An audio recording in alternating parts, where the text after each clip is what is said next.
Hosts, former Memphis Tiger Gabe Kuhn and Brett Stats Norsworthy. It's a new week. September 5th. It's Labor Day. Labor Day 2022. Hope people out there enjoying a nice day off for their work week officially starts on Tuesday. But you're checking in with Sportstime on Sports56 with Gabe and Stats. We're always live from the Family Leisure Studios in Memphis, Tennessee. I am former Memphis Tiger Gabe Kuhn on Twitter at G_Kuhn71. Producing the program is Bryant Dacus in studio with me in the Family Leisure Studios. On Twitter at Bryant_Dacus. Bryant, hello. Hey, happy Labor Day. And my partner does pre and post for the Ole Miss Football Radio Network. He is Brett Stats Norsworthy on Twitter at Brett Norsworthy. Brett, how was your weekend? It was great. Glad to be here. We are laboring for you, and I'm glad to be here. Plenty to discuss. Live, local, and late breaking right here. Yeah, no question about it. I had a decent weekend besides Saturday night, leading into the wee hours of the morning because of a rain delay. That was not the most well competed first half I've ever seen the Memphis Tigers play. That was tough to watch. I'll say that. But there's a lot more. How it all transpired. The delay and yeah, Gabe, I know it's a delay for both sides, but I just think historically the ones I've been around, the delay more negatively impacts the visitor. I saw it last year with Tulane and Oxford. I've seen it with Ole Miss in Fayetteville against Arkansas, and I've seen it I've seen it with Ole Miss in Tuscaloosa with a lead in '94, and then a long delay, and Alabama came out and was a new team after that. Yep. I think it really impacts the visitor more. Mm-hmm. Now and that's not an excuse. So the reason why State won is they were dominant, more players. They were dominant, and along with the rain delay, I think I got my college football bingo card filled out for the first week. We had a tip pick six to win the backyard brawl. Navy lost to an FCS team. The Tigers can go play Navy next week. They lost to Delaware 14-7. Iowa won a game 7-3 without scoring a touchdown. Did we like that? A field goal and two safeties. Gabe, we had everything from that game but a rouge. And then let's see, Stetson Bennett looked like a Heisman candidate. A genuine Heisman candidate. And then we had the Heisman winner looked like the Heisman winner. And I want to start here with this game. We had a blocked extra point to win a game on a Sunday college football slate. On a game on Sunday. With goose eggs on the scoreboard. That was it. That was the last player, then overtime. I am blown away by how that game was. And you know what? And I'll lay out the show right after this. What about North Carolina and App State? They could play in basketball and not score that many points. That was cool, but that was ridiculous. I mean, who's going to play? It was. At some point, play a little bit of defense, like get one stop? What was worse, 63-61 or Mac Brown dancing? Oh, Mac Brown dancing for sure. ECU came, 5 feet away from getting a top 15 win this weekend? About 5 feet. I said it on Friday, and I alluded to it on Thursday when after you left to do Northwest football on Thursday. Bryant and I threw open the possibility of mulligans for preseason picks, and mine was East Carolina. I have them 6-6. I had them losing to NC State. Their defense, man, it's got that look about it too. Yeah, a little bit. They looked good in that game. They sure did. By the way, coulda, shoulda won. Speaking of picks, I was awful this week. It's week one though. It's okay. It's fine. Although 2-7, 2-7 does not. It doesn't. It stings off the top. 2-8. How do I go 2-8? Yeah. We have 10 picks. We had 10. No, we didn't. No, we didn't. 2-8. That's depressing, guys. What about you guys? Yeah. You could have been that much better. I was 6-4 and Solid. got there with my shock outright Arizona +9. They win straight up. Bryant was 5-5. Solid 2-8 to start the year. There we go. Hey, only up from here, right? Comeback story. Everyone loves a good comeback. Now, first off, our show brought to you by Lexus of Memphis. On the show today, we have a bunch of guests. Starting at 3:30, we have our Tigers Player a Week this time. We're going to have DN linebacker Jalen Allen, and he had not a lot of bright spots on that Memphis defense, but he was certainly one. He had 12 led in tackles, had the only sack. 12 tackles and a sack. He certainly showed up. Now the rest of the defense, almost impossible to sack Will Rogers, and he gets it out of there so fast. A little bit, and I thought that the back end did not hold up, even though the experience factor was supposed to play a part in the back end for the Tigers being better. But they didn't get any pressure. He had good protection all night. They didn't give him any. I mean, and they were bringing three constantly. I think as the game went on, Matt Barnes started to try to get a little bit more pressure on him, but it just didn't land. Nothing landed, and it's tough.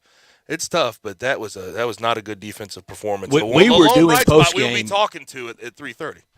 We were doing post game, and you could see them ushering the teams off for the first time just right after the game had started, and then the long wait, and then the long night that it was.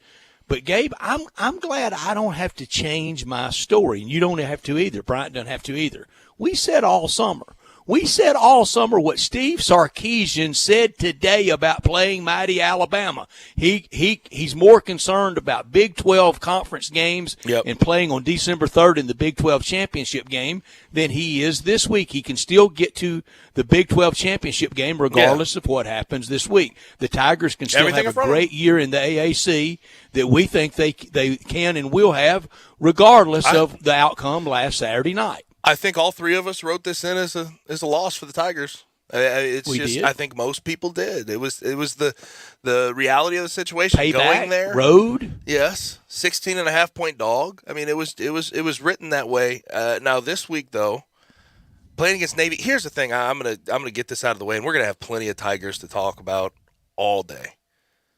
But I can't hear about Navy being scary this week. I can't. I just can't. That's not a good Navy team. They lost to an FCS opponent that's not even a top 25 FCS opponent. 5 completions. So, in the end of the day, there needs to be no doubt about the Tigers going into Annapolis and winning that game handily, easily, and moving on with their lives. That's how I feel about it. And I thought the Tigers did some decent things in the second half, but how much of that was Mississippi State taking their foot off the gas? There's a lot of questions about that. Now, also on the show today, David Cobb joins us from CBS Sports to talk some college football, what we saw this weekend. 5 o'clock, Evan Barnes joins us from the CA Tigers beat.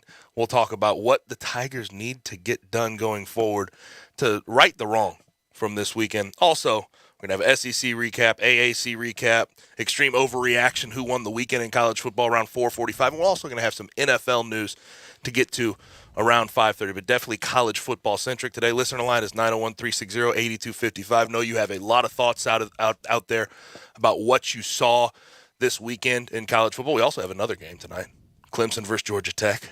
Clemson, a nice smooth 24.5-point favorite. But hit us up. Georgia Tech completed their season last year in 45-0 deficit to Georgia and 55-0 to Notre Dame. They lost 100-0 their last 2 games last year. But hit us up with what you saw this weekend, what you thought about the Tigers, what you thought about Ole Miss getting a 28-10 win over Troy at home, what you thought of Florida getting over top of Utah that a lot of people called, I know, on the text line that are going to want to chime in. But hit us up. Also watch us live and message us on our social, Sports56 WHBQ, Twitter, YouTube, Facebook, Twitch, and Sports56WHBQ.com. I have to start, though, with last night. 24-23. Florida State gets that win.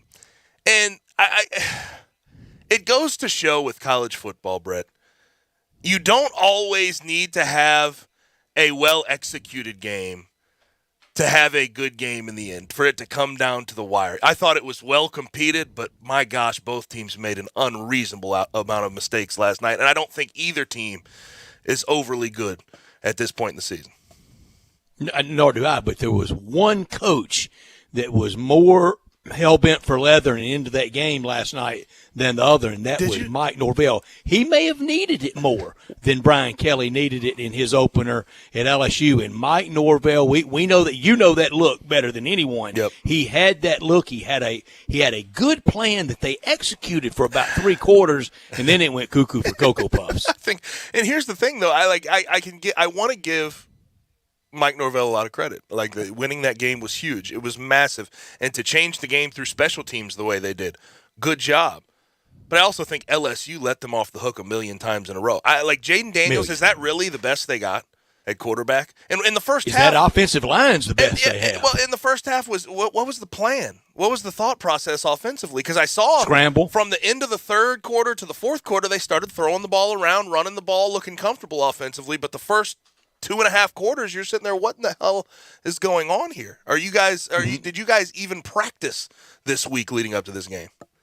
I thought Greg McElroy, as the analyst on that game, made a good point to get in a little quicker tempo, not hurry up, but a little quicker tempo for LSU. And as the game wore on, LSU getting tired, and it can get hot in that dome. Yep. I thought that helped too, but I thought Greg nailed it with that. They got better when they got into a little quicker rhythm instead of so slow. Yeah. And you do make a good point about one coach looking a lot more.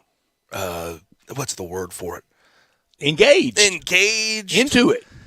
But he looked way like he wanted it a whole lot more. Brian Kelly was did. straight-faced the entire game. Even on the block just kinda kicked in the game, just straight-faced. Didn't change expression once. And I don't know. He's never overly animated during a game, but he looked disengaged, uncomfortable on the sideline the entire night. And I'm not really sure the reason. He's still the right guy for LSU. They may need that over the long haul. He knew that was game one because they've certainly had animated coaches in their last two. But the truth of the matter is, LSU special teams gave it to Florida State. 2 kicks blocked, 2 muff punts by Malik Neighbors. And by the way, Brian Kelly after the game did not hold back on Malik Neighbors. He said, you think you have a 4-week plan once you get through camp and you see what a guy is? He goes, maybe we misevaluated. Talking about Malik Neighbors, that's not something that a player is going to want to hear. I wonder how that goes over. But, hey, sometimes things need to be said. And Malik Neighbors definitely dropped the ball, no pun intended, last night. But the end of that game was so drunk, Brett. The end of that game was so drunk. They get the ball back, LSU seemingly. Punt drop by Malik Neighbors. Then FSU goes down to the 1-yard line and decides to – and listen. A tall sweep. Can I say this? I don't think pitching the ball is the end of the world in that situation because you take that for granted. Like a pitch you're supposed to catch, the running back's supposed to handle easily. He didn't, though. Ball goes on the ground. LSU gets it. LSU drives down 99 yards just to get the extra point blocked. What a game. That's all I can say. And again, back to my original point. Sometimes bad football can lead to good results in fun games. Because I thought that was bad football last night. Which was the opposite of Florida and Utah. That was great football played 100%. At a high level. And I heard Greg Sankey earlier today in an interview, and he complimented how many Utah fans made that trek. I mean, they almost showed up in Rose Bowl fashion for that game. And all the different coaches and all the different names. How come Kyle Whittingham's never how come his name's never been at the top of a SEC wish list? I mean, I don't know. He's kind of boring. But I get what you mean. Like he's done a great job at Utah, but he's always been kind of boring. There's nothing about his style that's really. Why wouldn't he be on the top of a list at Auburn if they put a list together? I don't know. I don't see why not. But I understand from a success standpoint, he's been fantastic. It's just interesting to think about. I mean, stylistically. That game was fun to watch, and I didn't really care who won. But truthfully, can I ask this? Does Kyle Whittingham stylistically, besides the winning, I get the winning. Yeah. Stylistically, does he do anything that's that impresses the hell out of you? In the Pac-12, he's the outlier because he brings physicality and he plays that defensive-centric style. In the Pac-12, that's not known, that's not practiced as much, so he stands out there. You sort of wonder if he were to go to Auburn and do that, try to bully around the rest of the SEC and not get the top recruits in the country, would that work? Would that jive? But a couple of places in the SEC, boring might be good.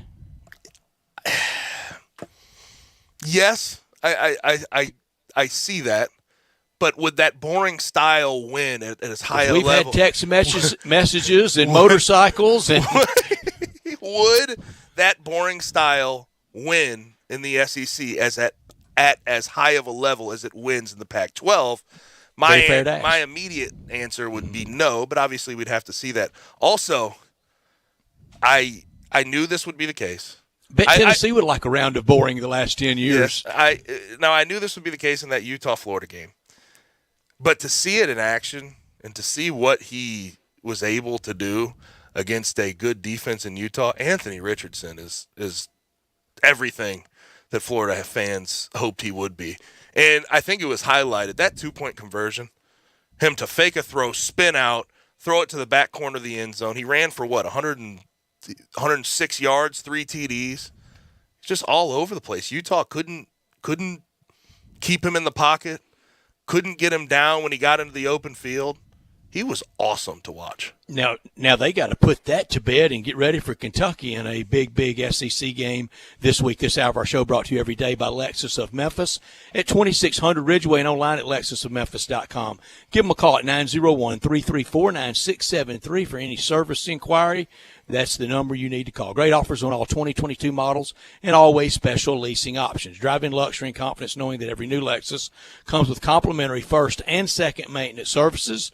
Stop by the one and only Lexus dealership in town at 2600 Ridgeway and put yourself in the driver's seat of the all-new 2022 flagship LS500, and you'll be looking and you'll be driving in style. When you purchase a Lexus, you get top-of-the-line engineering and design, and they make for the luxury driving experience. 901-334-9673, online at lexusofmemphis.com. Experience amazing at Lexus of Memphis. Top story of the day. And for me, that's Utah and Florida. Florida getting over top 29-26. Anthony Richardson's all that he's been cracked up to be. 168 yards throwing the ball, didn't throw a pick, was comfortable seemingly when he threw it. When he ran the ball, he was a lot more comfortable. 11 carries, 106 yards, 3 TDs. But that Florida team at home, to be able to take advantage of Utah the way they did late in the game. Played good defense, by the way, even though down the stretch last year, once Dan Mullen was gone, they gave up on the defensive side of the ball. They looked good. They hung in there defensively. I thought that game as a whole, when you look at all the Week 1 matchups, both sides competing, I thought that was one of the most, if not the most, well-competed game I'm with you. of Week 1. And, for Billy Napier, Game 1 could not have gone any better for him. To get a top 10 win at home with a new quarterback, a whole new regime, that was fantastic for him. He put himself in a good spot. But also I have to highlight this. SEC went 13-1 this week, only loss being against Florida State, LSU losing to Florida State. But when you look on the other side, Utah losing and Oregon losing, the two highest-rated teams in the Pac-12, that was embarrassing. Is USC the only hope out of the Pac-12 this year in regards to maybe pushing through and getting to a playoff? And I don't know if they're capable of doing that. I've talked about their shortcomings on the defensive side of the ball. Lincoln Riley can get things done quickly, but I don't know if he can get things done that quickly. Stanford beat Colgate. But that was certainly not a good showing for the Pac-12 in Week 1, and the SEC was dominant. That's my top story. The SEC just about perfect. Now 14-1 on the year. Very rare that we get to applaud Vanderbilt for a 2-0 start. So let's do it. Way to go, Doors. 2-0 on the year. Soft openings though for Tennessee, A&M, Ole Miss, Kentucky, and Vanderbilt, Bama, South Carolina, Auburn as well. Medium-sized to tougher matchups for Mizzou and Mississippi State, and then jumbo-sized wins for Georgia, Arkansas, and Florida. The lone loss. And now 14-6 all time at the Superdome for LSU. They were 14-5 going into that game and let that one get away at the end due to special teams. What do you think they're working on right now? I bet they're in a special teams meeting right this second. I also have to say, Georgia, the way they competed in Game 1, I have no doubt that they could win a national championship this year. Now, they would have to get over Alabama. They'd have to get over Ohio State. There's some other things in the way. But Georgia, that was unbelievable. Defense still looks just as strong, if not stronger. And Stetson Bennett looks like one of the best quarterbacks in the country, 368 yards. And it was easy. And he was spreading the ball around to everyone. Georgia looked dominant this week. Not top story of the day. For me, there's only one place I can go, and it's not going to get paid. It didn't get a whole lot of attention paid to it because it's Iowa versus an FCS opponent in South Dakota State. By the way, South Dakota State, good FCS opponent. Very good FCS FCS opponent. Number 2. And you knew it would Delaware. be scary. And you knew it would be scary. I think North Dakota State went into Kinnick Stadium a few years ago. North Dakota State, who obviously they're about as good as an FCS opponent you could possibly play, but they went into Iowa and into Kinnick Stadium and won a few years back. But South Dakota State hung in there. 7-3 Iowa gets the win, and Iowa didn't score a touchdown. They scored a field goal and 2 safeties. I'll say that again. It won 7-3, a field goal, and 2 safeties. And all I can say is Iowa, I don't care what's going on the offensive side of the ball, who's running the offense. I think it's Brian Ferentz. It's Kirk Ferentz's son. Rethink everything. Rethink everything. That's embarrassing. I don't care if it's a good FCS opponent. You're supposed to score an offensive touchdown. You're supposed to move the ball, and they didn't even come close to moving the ball the entire day. And I just want to point out how boring of a game this was. The teams combined for 21 punts, only 286 total yards between the two of them, and Ouch. just 7 third-down conversions on 33 attempts. Yikes. Oh, man. And each team ran the ball constantly and averaged less than 2 yards per rushing attempt. It was You see wilder spring games than that. It was single-handedly one of the worst football games to watch that you could have come across this weekend. My not top story, the Tigers need to get focused on their AAC opener this Saturday in Annapolis. Now 5-23 versus the SEC in the 21st century and 3-8 in their last 11. The conference that matters, though, is the AAC for Memphis. Win at Navy, that's first and foremost. Rip off 3 home wins at Simmons Bank Liberty Stadium, and that can be done against Arkansas State, North Texas, and Temple. Then that would set up a big one against Houston, and the Mississippi State game would be in the distant past. Forget about it. I think they should put it behind them immediately. I think you go in on Sunday, you have your practice, you go over your corrections, put it to bed. No more reason to talk about it, no more reason to focus on it. And this, Gabe, we need to give credit to Mississippi State. They may be that good. Second in the West is wide open. Wide open. And Will Rogers looks too poised in the pocket. Like, he looks too poised this year. 450 He's cool customer, yards, 5 TDs. He was slinging it deep, too. He placed a couple in the bucket down the sideline. He looked good. He looked really good. Really poised. He definitely deserves good some command. credit. He definitely deserves He sure some does. credit. And the State offensive and defensive lines, they played very well. They have playmakers. So at the end of this year, we might be looking back at a Mississippi State team that challenges like Ole Miss did last year for second in the West. But we will talk about it later at the end of the hour once we talk to Jalen Allen here next, Tigers defensive end and linebacker. But first half, Tigers get outgained 294-29, 21 first downs to 1, third downs. Mississippi State was 7 for 7. The Tigers were 0 for 7. Murphy's Law took over. So, again, I just feel like it could have been substantially more well competed, and it just wasn't in that first half. Brett Norsworthy here for FanDuel. The start of the NFL season is this Thursday, and the best place to practice your touchdown dance is on FanDuel, America's #1 sportsbook. FanDuel is kicking off Week 1 with a no-sweat bet for everybody. It doesn't matter if you're a new customer or you already have an account. You'll get free bets back if you don't win. Just log in and see for yourself. I like Cincinnati Week 1. Cincinnati, in the Super Bowl last year, laying the 6.5 on the road against the Steelers. If you're new to FanDuel Sportsbook, sign up with promo code CASH to get started. That's promo code CASH. Either way, celebrate the return of the football season with a no-sweat bet during Week 1. Make every moment more with FanDuel, an official sports betting partner of the NFL. Must be 21 or older and present in Tennessee. Refund issued as non-withdrawable free bets that expire 14 days after receipt. Max refund $5 unless otherwise specified. Restrictions do apply. See terms at sportsbook.fanduel.com. Gambling problem? Call the Tennessee Red Line at 1-800-889-9789. We get to our first break of the day. When we come back, we get to our Tiger football player a week. This time, Jalen Allen will join us. That's on the other side. Start your day with Sports 56 mornings with Greg Gaston and Eli Savoy. Weekday mornings from 7 to 10, right here on Sports 56 and 98.5 FM. Brian Elder's Roofing Solutions. I'm Brian Elder. It's been a particularly rainy season, and that stain on your ceiling isn't getting any smaller, exposing your family to the possibility of mold. Let me come take a look. 867-0303. Our technicians are Owens Corning Platinum Preferred, so don't let someone tell you that it has to be replaced if all you need is a repair to get several more years of life. 867-0303. Have me on your speed dial for when life's little catastrophes come up. 867-0303. Upgrade your roof to a beautiful Owens Corning Duration architectural shingle with a 50-year warranty and an unheard of 25-year labor guarantee. I'll measure your roof from outer space and give you a competitive estimate right over the phone. Buy now and pay nothing till 2022 with approved credit. 867-0303 or BrianElderRoofing.com. Call 867-0303. Brian Elder's Roofing Solutions.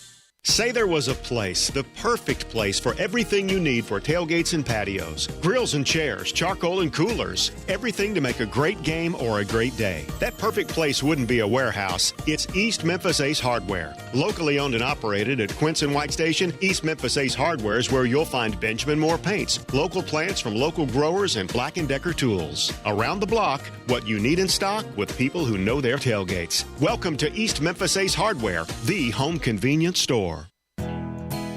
Nestled in the heart of East Memphis, located corner of Park and Cherry, is a beautiful residential neighborhood. I'm here at Town Village Audubon Park interviewing a new resident, Carolyn. Share with us why you chose Town Village. Well, if your parents or special friends need to make that big move, let me share with you my experience. It was tough for me to leave home, but then I discovered Town Village. I would like to highly recommend Town Village to you and your loved ones. After looking at all the amenities and meeting all the people and staff, I was hooked. From restaurant, bistro, 3 meals per day, housekeeping, transportation, security, health care, physical therapy, exercise room, and even a heated pool and spa. Come see us and make your new home at Town Village.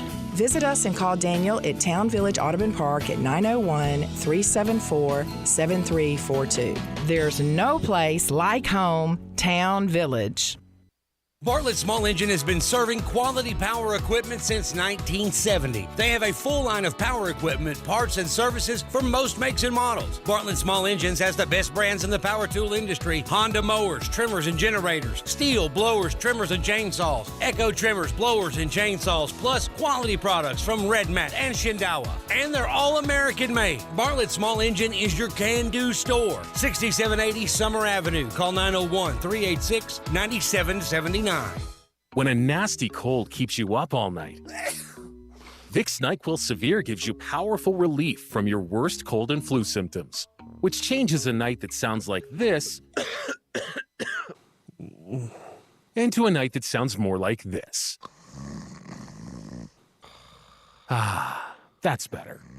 NyQuil Severe. The nighttime sniffling, sneezing, coughing, sore throat, stuffy head, aching, fever, best sleep with a cold medicine.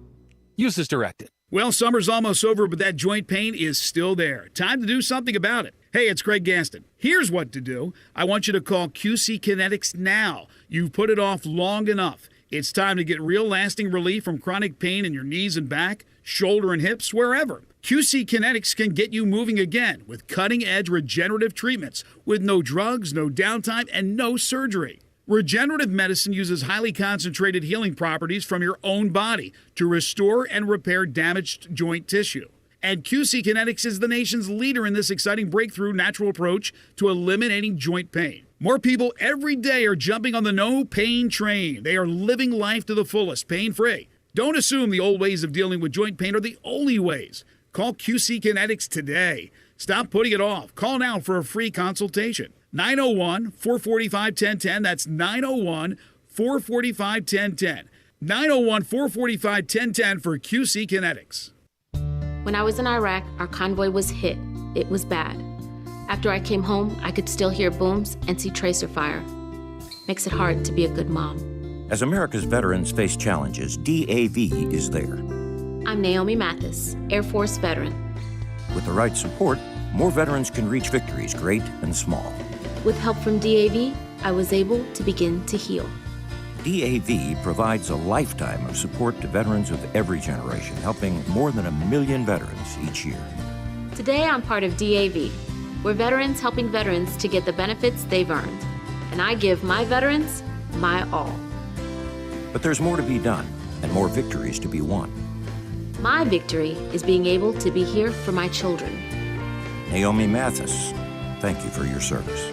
May your victories inspire many more. Support more victories for veterans. Go to DAV.org.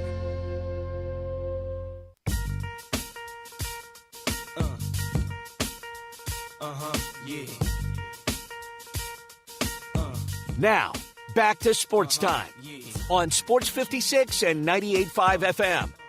This hour is brought to you by Lexus of Memphis. Open the door, sit in the seat, turn the key, and go. Here once again are Gabe Kuhn and Brent Norsworthy.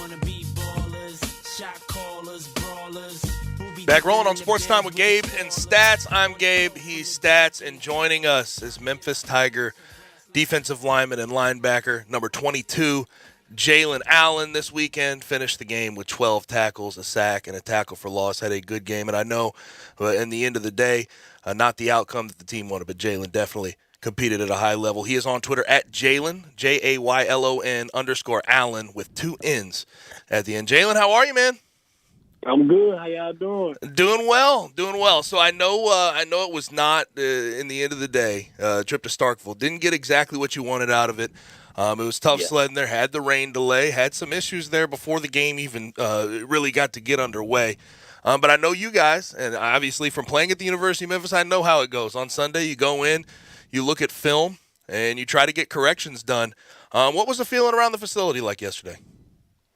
Well, the feeling, you know how it is after a loss. That kind of droopy feeling, but we definitely faced adversity. I feel like Memphis, as a city, faced adversity. So we always know how to come back from adversity, how to come back from getting hit in the mouth. So we definitely ready to get this payback, to get back, Yeah, no question about it. So you guys go and face a Navy team this week, and that's been the talk of the whole offseason. You listen to the talking heads, I'm telling you, it's always been, okay, well, you got first week, you're going to have a big air raid. Second week, you go face the triple option. How much have you guys focused on that behind closed doors, and how well equipped do you think you guys are going to be going into Navy next week?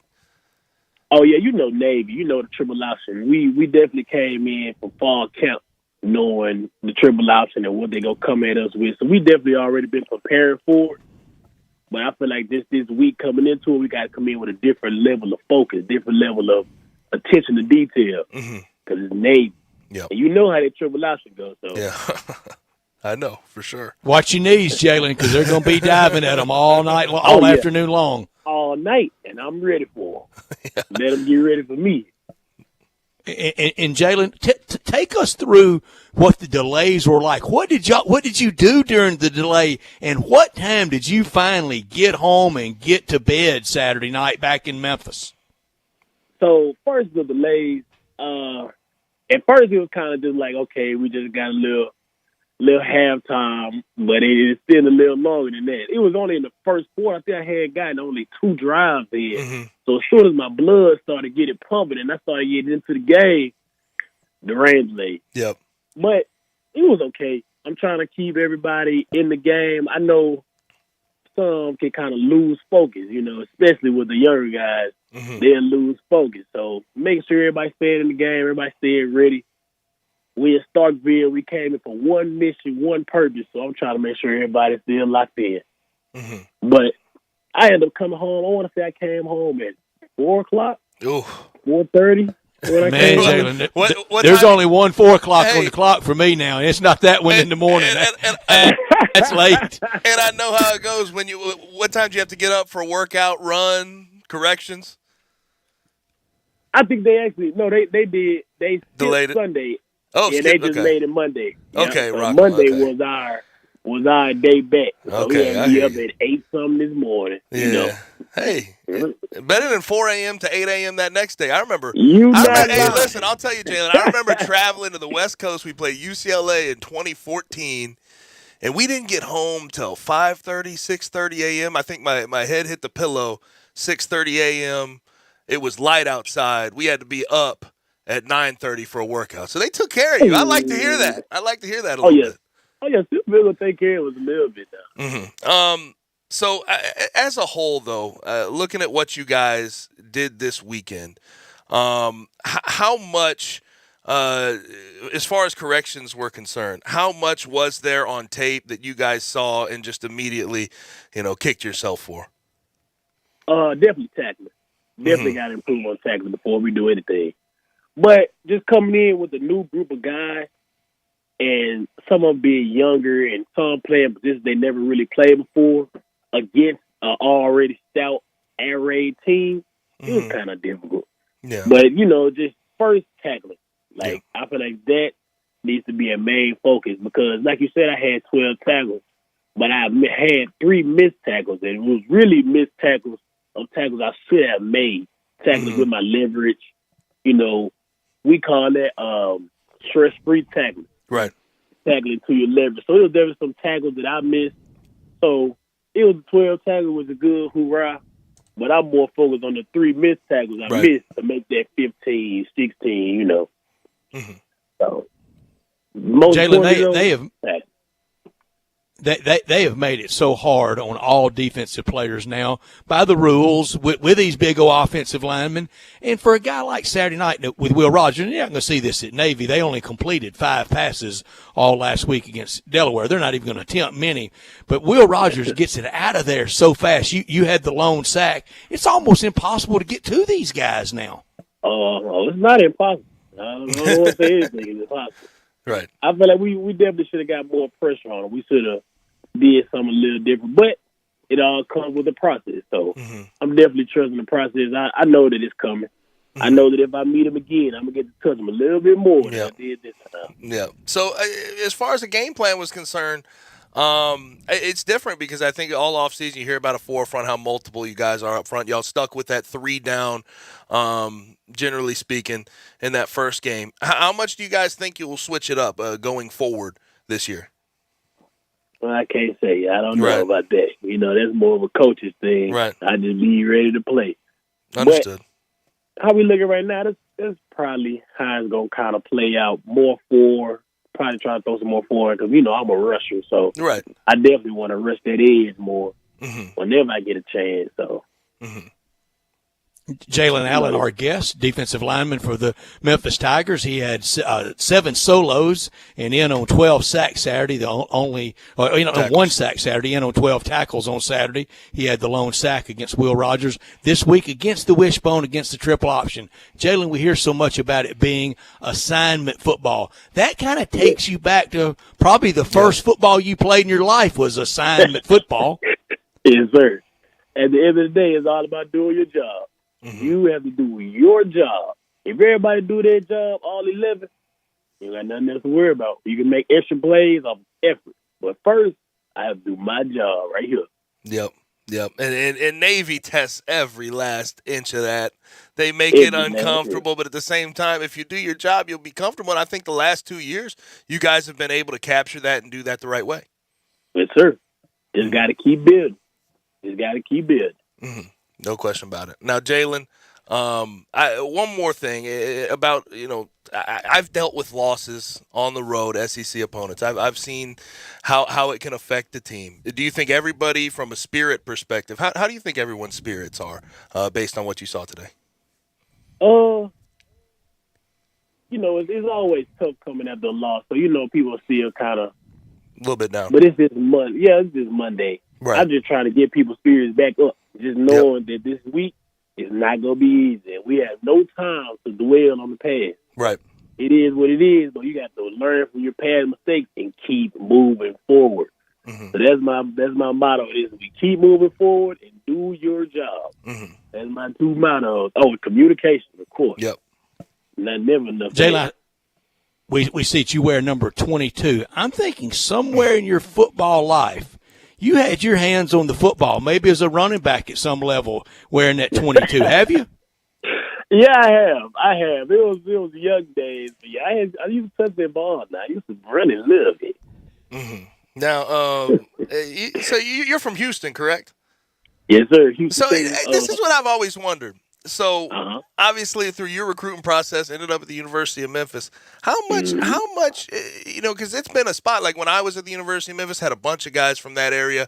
How much do you think that the University of Memphis sort of touches that area from a recruiting standpoint? You think a lot of people know about the University of Memphis and find it an attractive landing spot?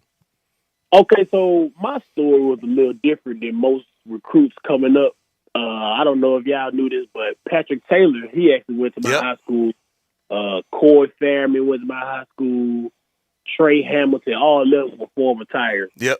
So I kind of had that Memphis pipeline all kind of, connected already.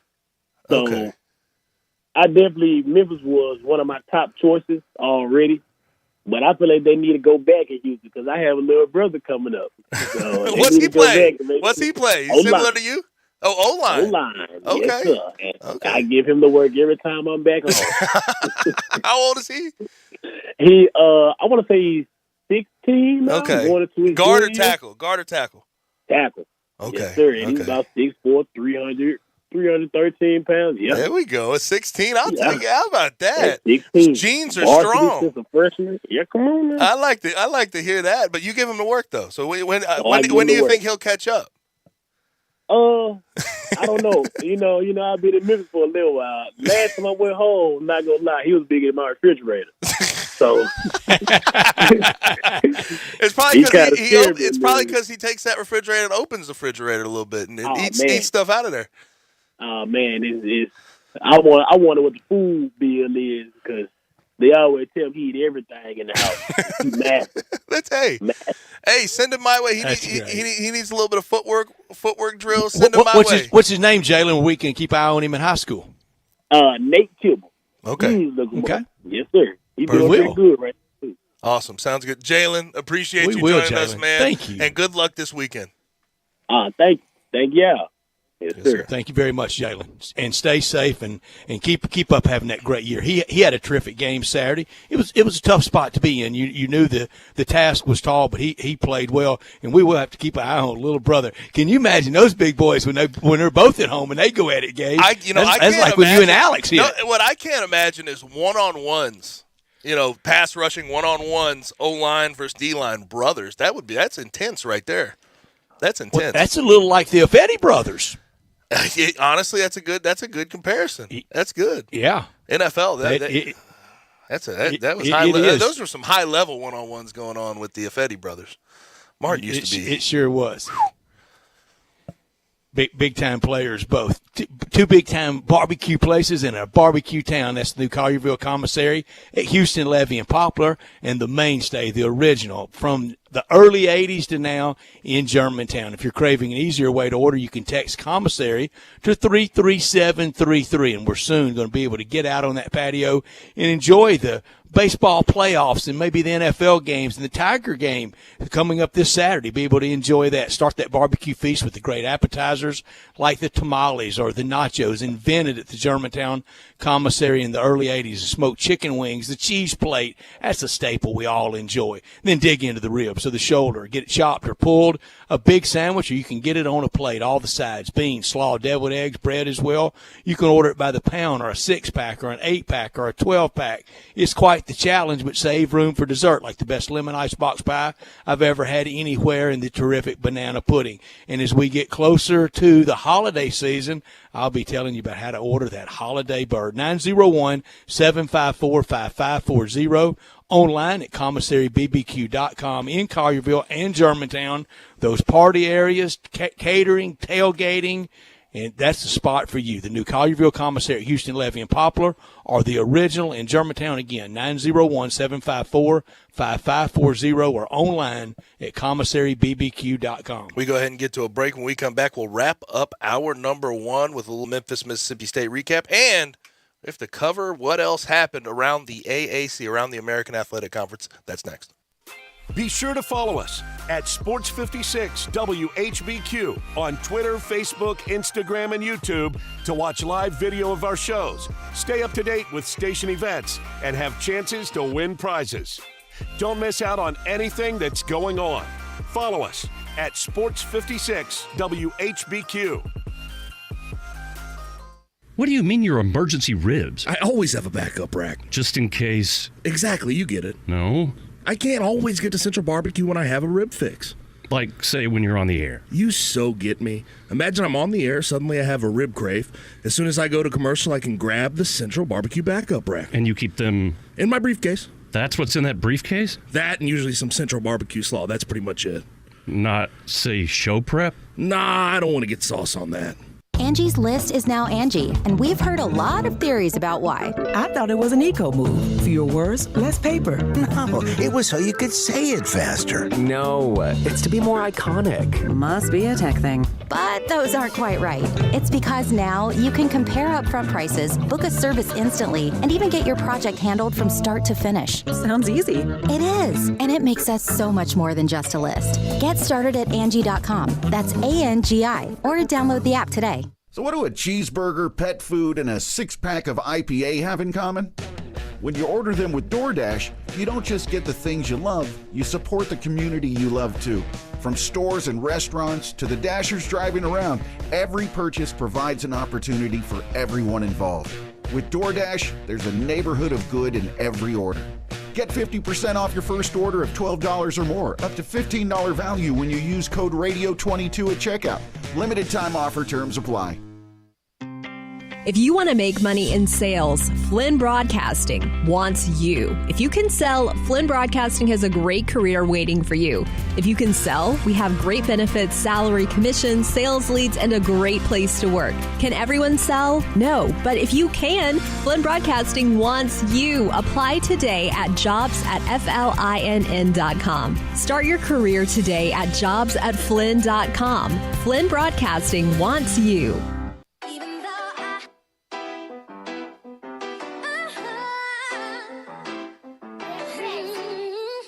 Now, back to Sports Time on Sports 56 and 98.5 FM.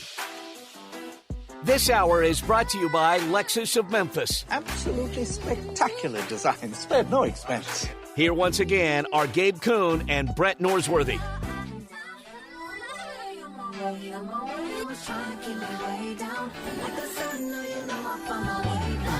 So the final in Starkville, well, from Saturday to Sunday. I was going to say on Saturday, but the final, I think, it was Sunday.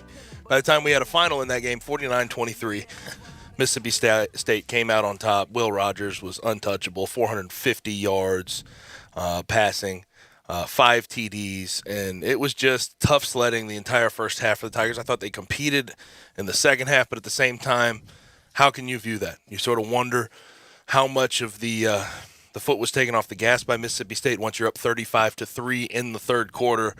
But the Tigers competed a little better in that second half. But that first half, Brett, I can't really feel good about anything I saw, generally speaking. Outgained 294-29. So offensively, they were non-existent. Defensively, not quite there either. 21 first downs to 1. That's rough. Third down, 7 of 7 Mississippi State converted. 0 of 7 on third down were the Tigers. When you look at the end of the game, the time of possession, we talked about that. It was 40-20 last year, and I thought that the Tigers were lucky to come out of there with a win, having that time of possession battle that way. This year, 42-18. And the first thing that was noticeable for me, and I sort of brought it up with Jalen. He said that's going to be a question for Matt Barnes, but the defensive game plan I was confused about. I didn't really, you hear Matt Barnes, yeah, they want to be multiple, but they're going to do more 4-down looks. They came out the entire game. Coach Silverfield was confused with it after the game. They came out the entire game 3 down, and Jalen, who had a good game, 12 tackles, he says he's focused on the 3 missed tackles. That's fair. I think that's a competitive outlook on things. But 12 tackles, 1 sack, 1 TFL. He was sort of that rover position, a stand-up guy, when generally speaking at the University of Memphis, he's either been a stand-up edge player or a hand-in-the-ground edge player. He has not really played that position. Now, granted, he had a lot of stats because of it, but I don't know if it lent itself to getting a whole lot of pressure on Will Rogers, and I think that showed to be the case, and a lot of the same things showed up on third down as we saw early in the season last year, Brett. All said and done, I know 7 of 7 in the first half, but Mississippi State 11 for 13 for the game on third down. You don't win games allowing that much. At home or on the road, and you sure don't on the road. But here's one thing about that game. It's over with. Yep. It is over with. No question. And now you can concentrate on more in conference. Going to face some really good quarterbacks this year. But will they face one better than that the rest of the year? No. Well, Tanner Mordecai, I think, can put up the type of stats. But I don't know if I don't think he's better than Will Rogers. I don't think Clayton Tune's better. By the way, speaking of Houston, UTSA is tough. UTSA is just really tough under Jeff Traylor. Did you see the end of that game? Wow. I did. Wow. Gets the 2-point conversions, and Houston barely came out on top 37-35. Now, I understand that the game's over, Brett, but there's some things. Got to learn from it. But there's some things you have to look at, and there's concern. There's concern on that field. Mm-hmm.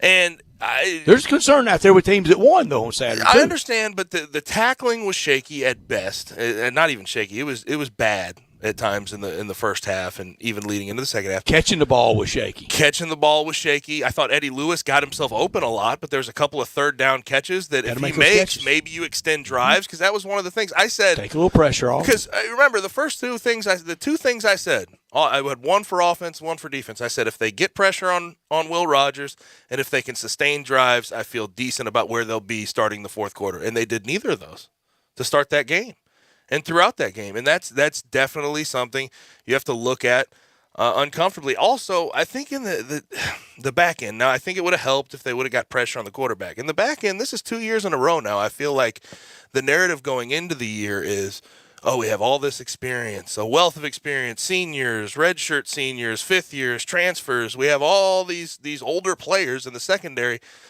And then early in the season, they sort of fall flat and fall a little short. It feels like 2 years in a row now that has been the case. It does, and it often looked like they were confused. Did you think that?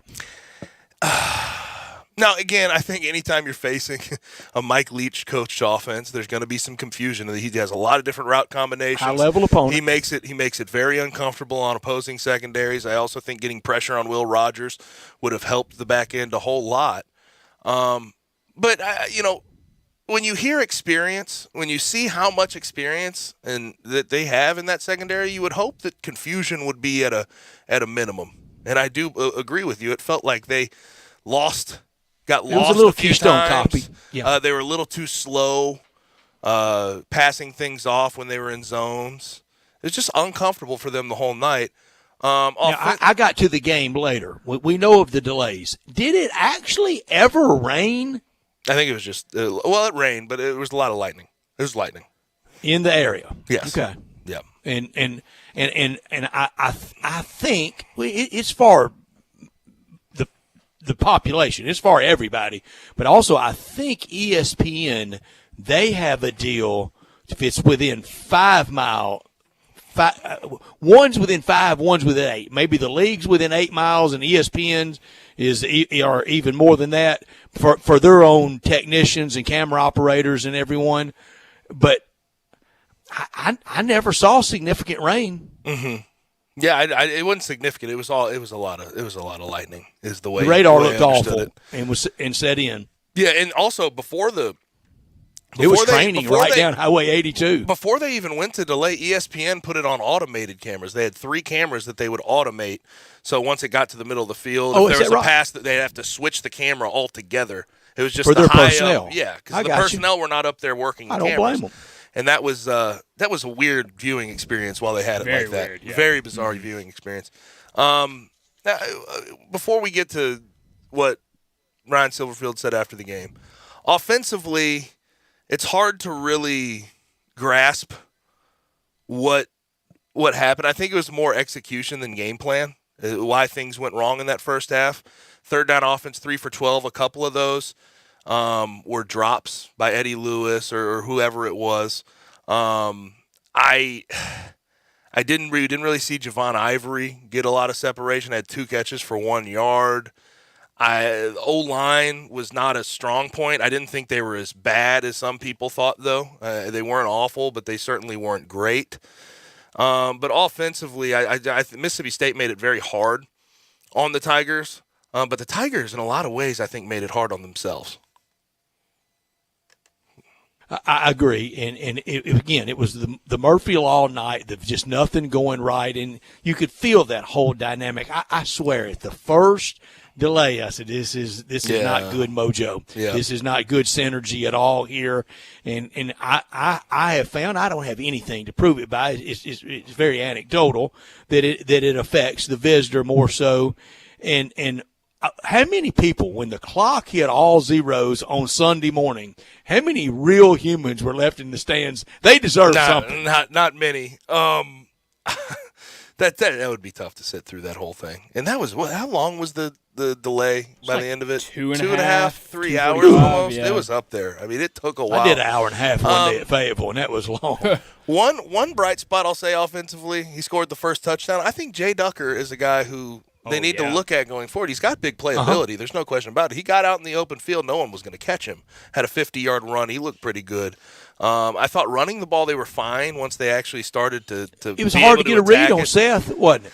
It was hard because to. But you know wasn't much of a chance. What I'll say about Seth is hung in there, didn't get too out of sorts. No finger pointing. Did not turn the ball over. Didn't throw anything ridiculous. Didn't try to press too hard.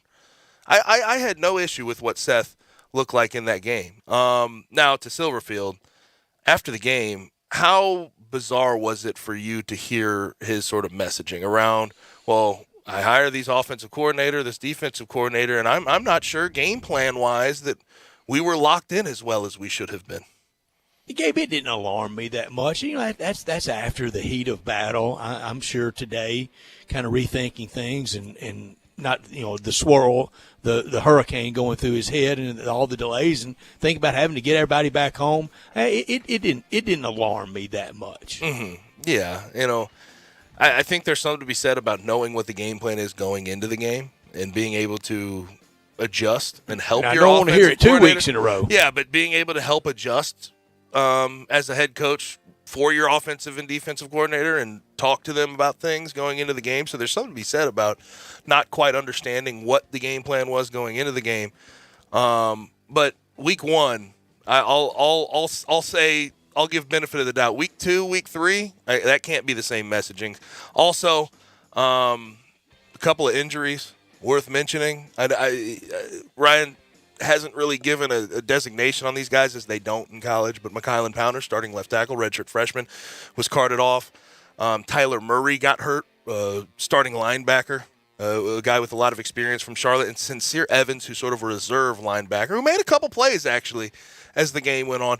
He had to leave the game with an injury. So we'll see those 3 guys, if we can get a designation on them. But I think the latest quote from Ryan was that, hey, we have some guys that will miss some time. And those are the 3 guys that went out, so you can only assume what you can assume based on that. Let's go ahead and get to hour number 2, and we still have college football to talk about. We have an SEC recap. We get to our extreme overreaction and who won the weekend at 4:45. But coming up next, as normal on a Monday, David Cobb joins us from CBS Sports.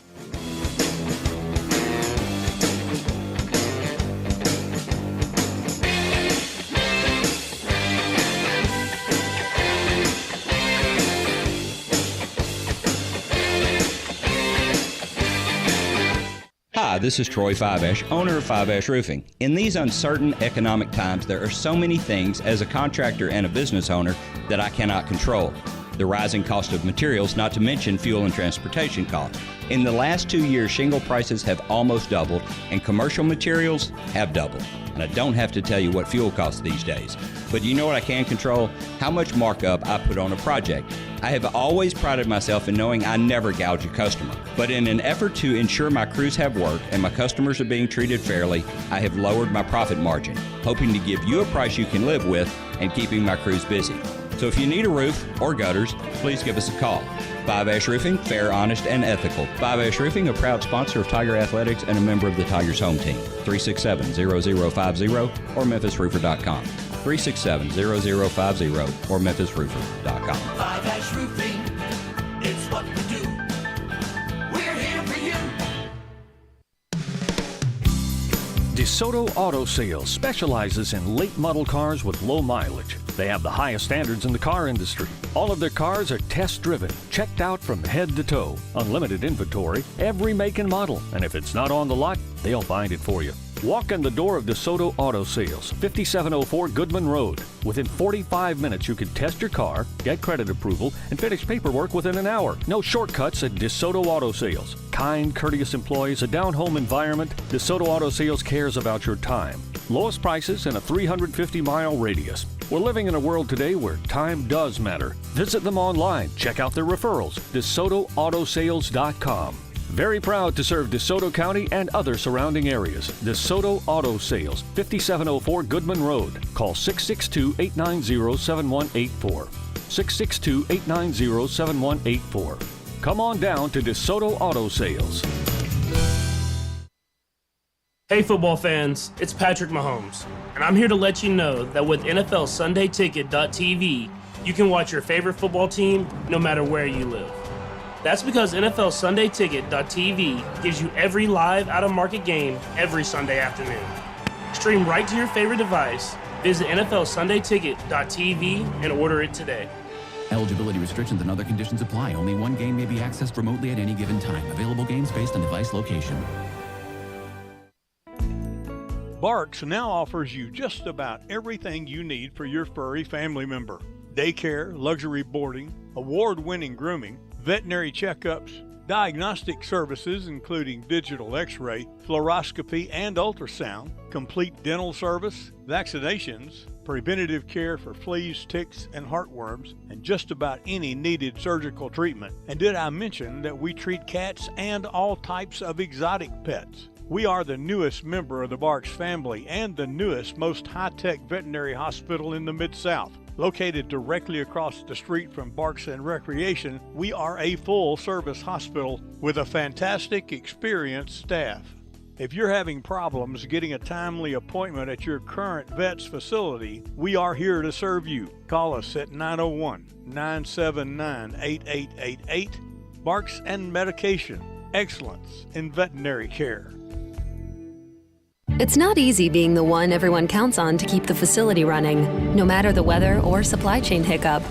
But we get you, Raymond in Buffalo, and Maria in Miami, Jules in Minneapolis, and Stan in Central Indiana, taking control of everything that's under your control. At Grainger, we're here for you with experienced branch staff at over 250 locations so you get the product you're looking for. Call, click Grainger.com, or just stop by.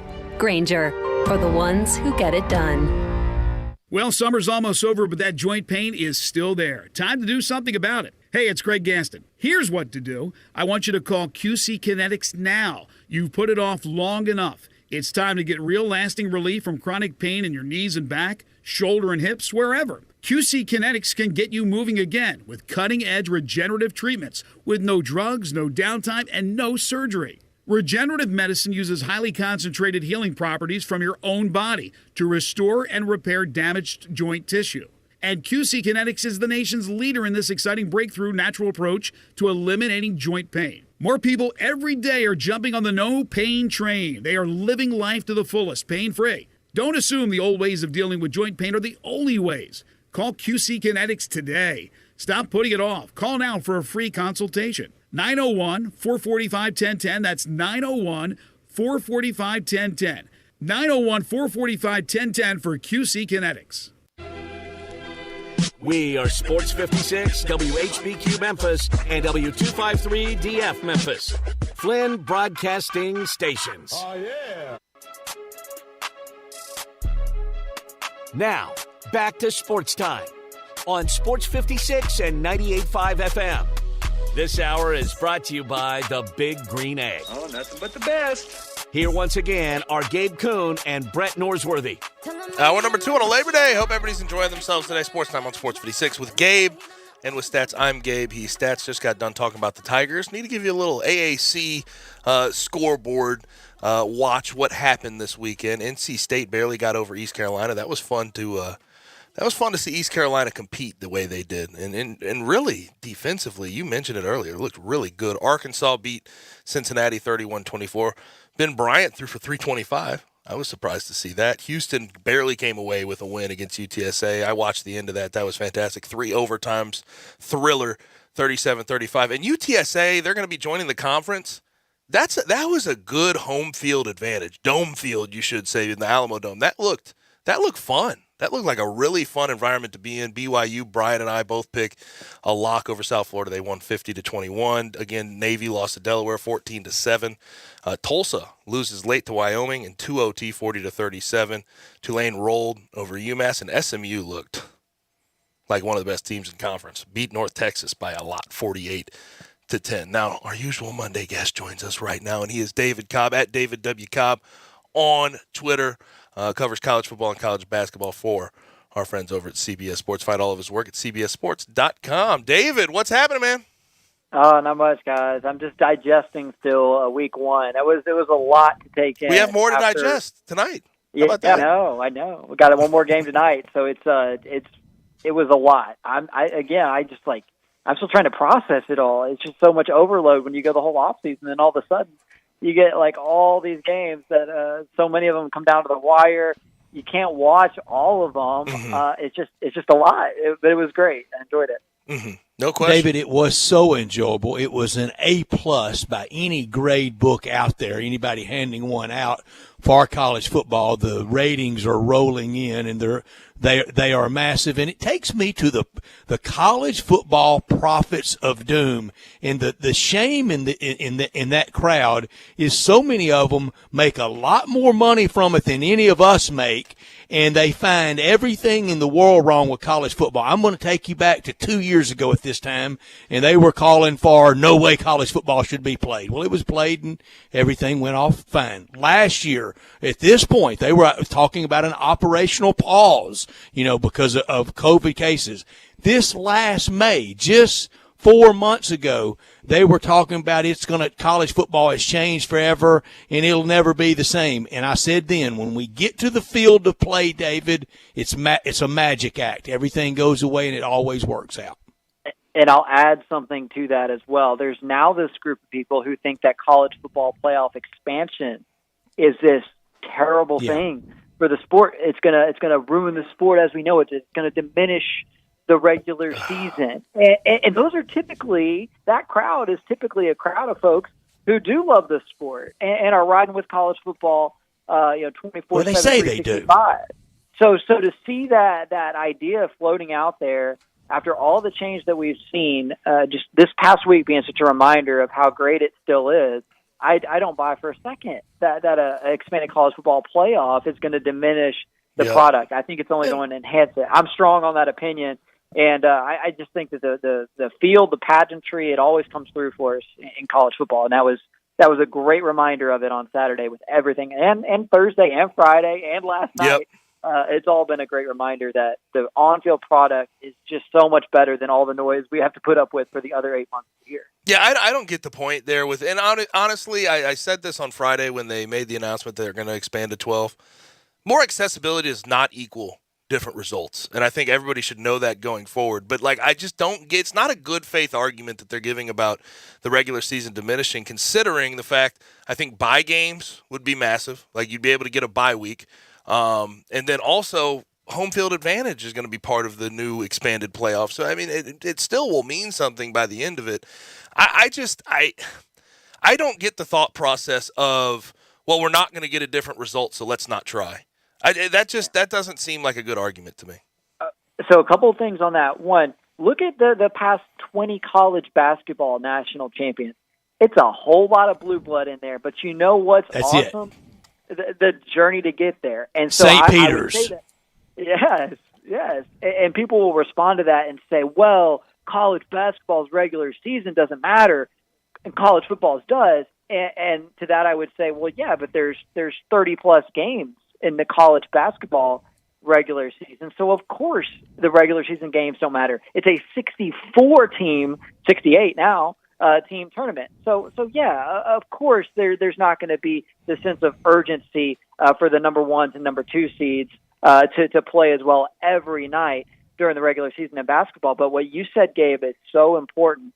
There is incentive for an 11-0 Alabama on the last week of the season, or for an 11-0 Ohio State on the last week of the season, to go ahead and come through and win their conference title so they can get a bye, to go ahead, if you're a 10-1 team or what have you, and you know you're probably in, there's so much incentive for you to get that home field advantage as one of the seeds 5 through 8 in that new format, that I don't buy for a second that it diminishes the regular season, because now throughout the entire year, when all ESPN wants to talk about is the college football playoff, there's actually going to be 25 or 30 teams in October who still feel like they have a chance to make it. And I think that's fantastic. So I think it's a win-win all the way around. I do too, David, and I would love for somebody to tell Penny Hardaway that the regular season in college basketball doesn't matter when on a Thursday night over a home loss to SMU, he's being asked by the local media if he's embarrassed, skip forward 5 weeks, and on a Sunday afternoon before the conference tournament begins, he's blowing out Kelvin Sampson at home, and people are extolling him as a better seed. Tell Eric Musselman that home win over Bruce Pearl last year didn't matter. Tell Xavier in Cincinnati when they play that what they're doing doesn't matter. I want people to get in their faces and do that, David. I love it, dude. You were on a roll today, and it's amazing. And you're so right. And it's also a totally different sport. You just think about the passion we have in this country for football. It's a heightened passion compared to basketball. I love basketball. Basketball is a huge part of my life. I've never played a down of organized football, but football has been, it's everything to us. And so the fact that these I people played two argue, downs, David, so I got us covered. The fact that people want to argue that it won't, that the playoff will diminish the regular season, I don't buy that. I think it's a faulty argument. And the other thing about it, I don't want to be over dramatic here, but in many ways, the preservation of that format that they first announced last year, that they are going to go through with now as of Friday with that vote, it might save college football as we know it. And here's why. Because for the longest time now, the last several months, all we've heard is how the Big Ten and the SEC are going to break away, and they're going to be the only thing left in college football, more or less. But this playoff format screams otherwise because it preserves access for the top 6 conference champions. That means the ACC is getting it. That means the Big 12 is getting it. And you know what? That means even the Pac-12 is going to get in addition to somebody from the group of 5. And then, of course, your at-larges as well. So this saves college football because it preserves access for teams from other conferences aside from the Big Ten and the SEC. And I don't think that's been talked about nearly enough. Yeah, I agree with you wholeheartedly. Now, speaking of the Pac-12, I know you just you said even the Pac-12. They had a rough weekend, to say the least. Utah loses. Tickets available at the Rose Bowl. Oregon gets smacked around. Like, that wasn't even a competitive game, even remotely. 49-3. And honestly, I knew the game was over after the first the interception. Falling back, catching that ball, having better ball skills than the wide receiver to go make that play was unbelievable. But Georgia to the playoff and Stetson Bennett, Heisman chances. Holler at me. I love it. I didn't see that one coming, and maybe I should have because of how well Kirby Smart has recruited. But you go up and down the too deep of Oregon's roster, and if you get much deeper than that, depth is clearly an issue. But I thought the front line players on that Oregon roster would be better than that, and certainly good enough to compete with a Georgia team that was breaking in new faces in key roles after having 15 guys drafted. And it was not the case. I mean, that was just a total beatdown. I mean, you got to look at that and feel like Georgia's as much of a loser, Oregon is as much of a loser from that outcome as Georgia is a winner, because I mean, that just puts Dan Lanning's tenure off on a horrendous note. So it was surprising. Of those two marquee matchups on Saturday, I really thought the Oregon-Georgia game would end up being closer than Ohio State-Notre Dame. And I know nobody at Notre Dame is in the moral victories business, but if you could ever claim one at Notre Dame, I think you can claim a moral victory after the way they competed with Ohio State for 4 quarters on Saturday. So true. I went into the game liking Marcus Freeman. I came out of it loving him. Yeah, he's gotten all that off-season buzz, right? And it's like, okay, that's one thing to do it on the recruiting trail, to be the young coach on the block, to be the cool guy, like, let's see you actually coach a game. And he lived up to those defensive chops and validated all of that off-season hype, I thought, by the way he had his guys ready to play. And breaking and in the game day story. The game day story on his upbringing in Columbus, his parents, his dad, a retired military man. It was so well done by Game Day to tell that story. I had never heard that story, David. Yeah, so he's become one of those guys that's pretty easy to root for in the sport. And I don't know that Brian Kelly was always that way at Notre Dame by any Oh, no. stretch. Notre Dame they're as happy as Florida State over that last night. Yeah, well, I mean, dude, that last night was just perfect capper. I know we're going to get another game tonight with Clemson and Georgia Tech, but I felt sick to my stomach for Mike Norvell. You probably did too, Gabe, given the fact that you actually played for the man. But like when they botched that pitch down there on the goal line in the last couple minutes, and LSU took the ball back, I was just, oh my gosh! And the first question becomes, why are you pitching the ball down there? But at the same time, it's a pitch. It shouldn't be that complicated. It should be caught. Catch toss. Yeah, like that's so normal. And that was the first question I hear out of Greg McElroy's mouth is, why are you pitching the ball down there? I don't know. It's a play call that we call in practice. We call this in practice 15 times a day. I mean, it's not that big a deal. It shouldn't be, at least. Now, real quick, and I truly mean this, watching Georgia obliterate Oregon, Stetson Bennett, 368, 2 TDs, a rushing TD, command over that offense like I have never seen him have. Like, he proved something to me. It feels like he's way more than – I called him Steady Stetson last year. He's way more than Steady Stetson going into this year. He can beat you. Well, I still want to see more from their perimeter playmakers. Like, okay. It feels if we're nitpicking, if we want to find something I get you. to nitpick from the like, no, Stetson Bennett was great, but like for Georgia to just be the best version of itself that it can be, there is still another gear that even the national championship team didn't reach last season, that even this team didn't reach against Oregon on Saturday. Granted, it didn't need to reach the gear I'm speaking of, but it's opening up, hitting some explosive plays on the perimeter, and finding that one or two star receivers, like the Chris Olave and Garrett Wilson that they had at Ohio State last year, like the Devontae Smith, who won the Heisman Trophy at Alabama. That's the type of playmaker that I'm still kind of waiting to emerge for Georgia on the perimeter. Because, look, Ladd McConkey is great, but if he's going to be your leading receiver, it means that your offense is going to be somewhat limited in terms of that explosive factor, So, I don't know, if Kenny McIntosh out of the backfield is going to be one of your primary targets, you're still probably going to win a lot of games if you're Georgia, but it still feels like there's that other gear they could reach. So I'm saying that in the context of Stetson Bennett's Heisman candidacy. Right. Because if we're going to take him from that level of being steady Stetson, or whatever you call him, to being like Heisman Stetson, like we got to see him, open it. We got to see Georgia's offense open it up just a little bit more. I'm going to remove your alma mater from this list.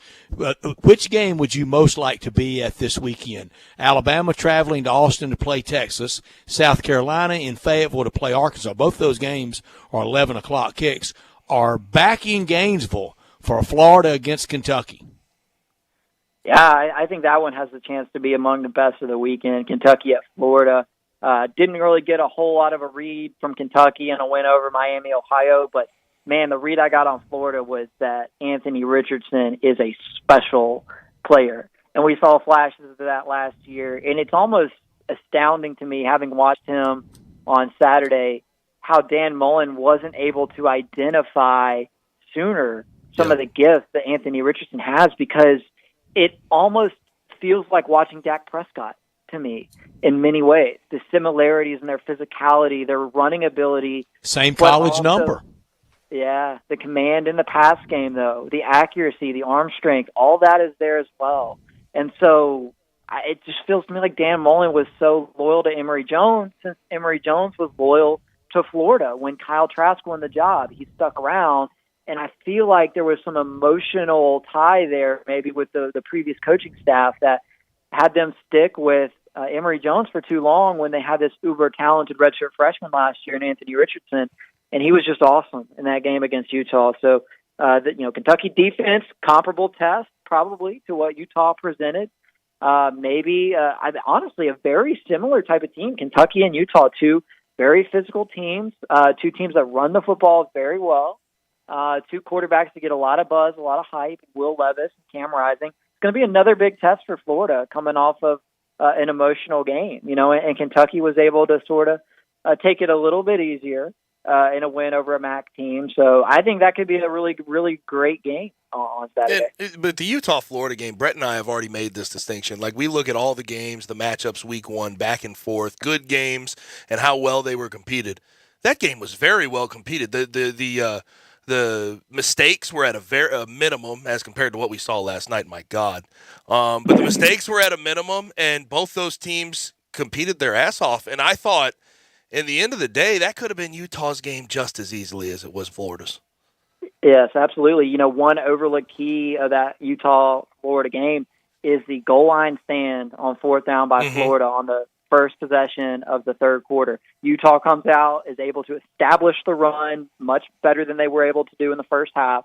They go, 74 yards, and they couldn't get the 75th yard there at the end as Florida's defense kind of rose to the occasion in a way that they haven't in a long time. It feels like under, Todd Grantham, who was the previous DC there, got a lot of scrutiny.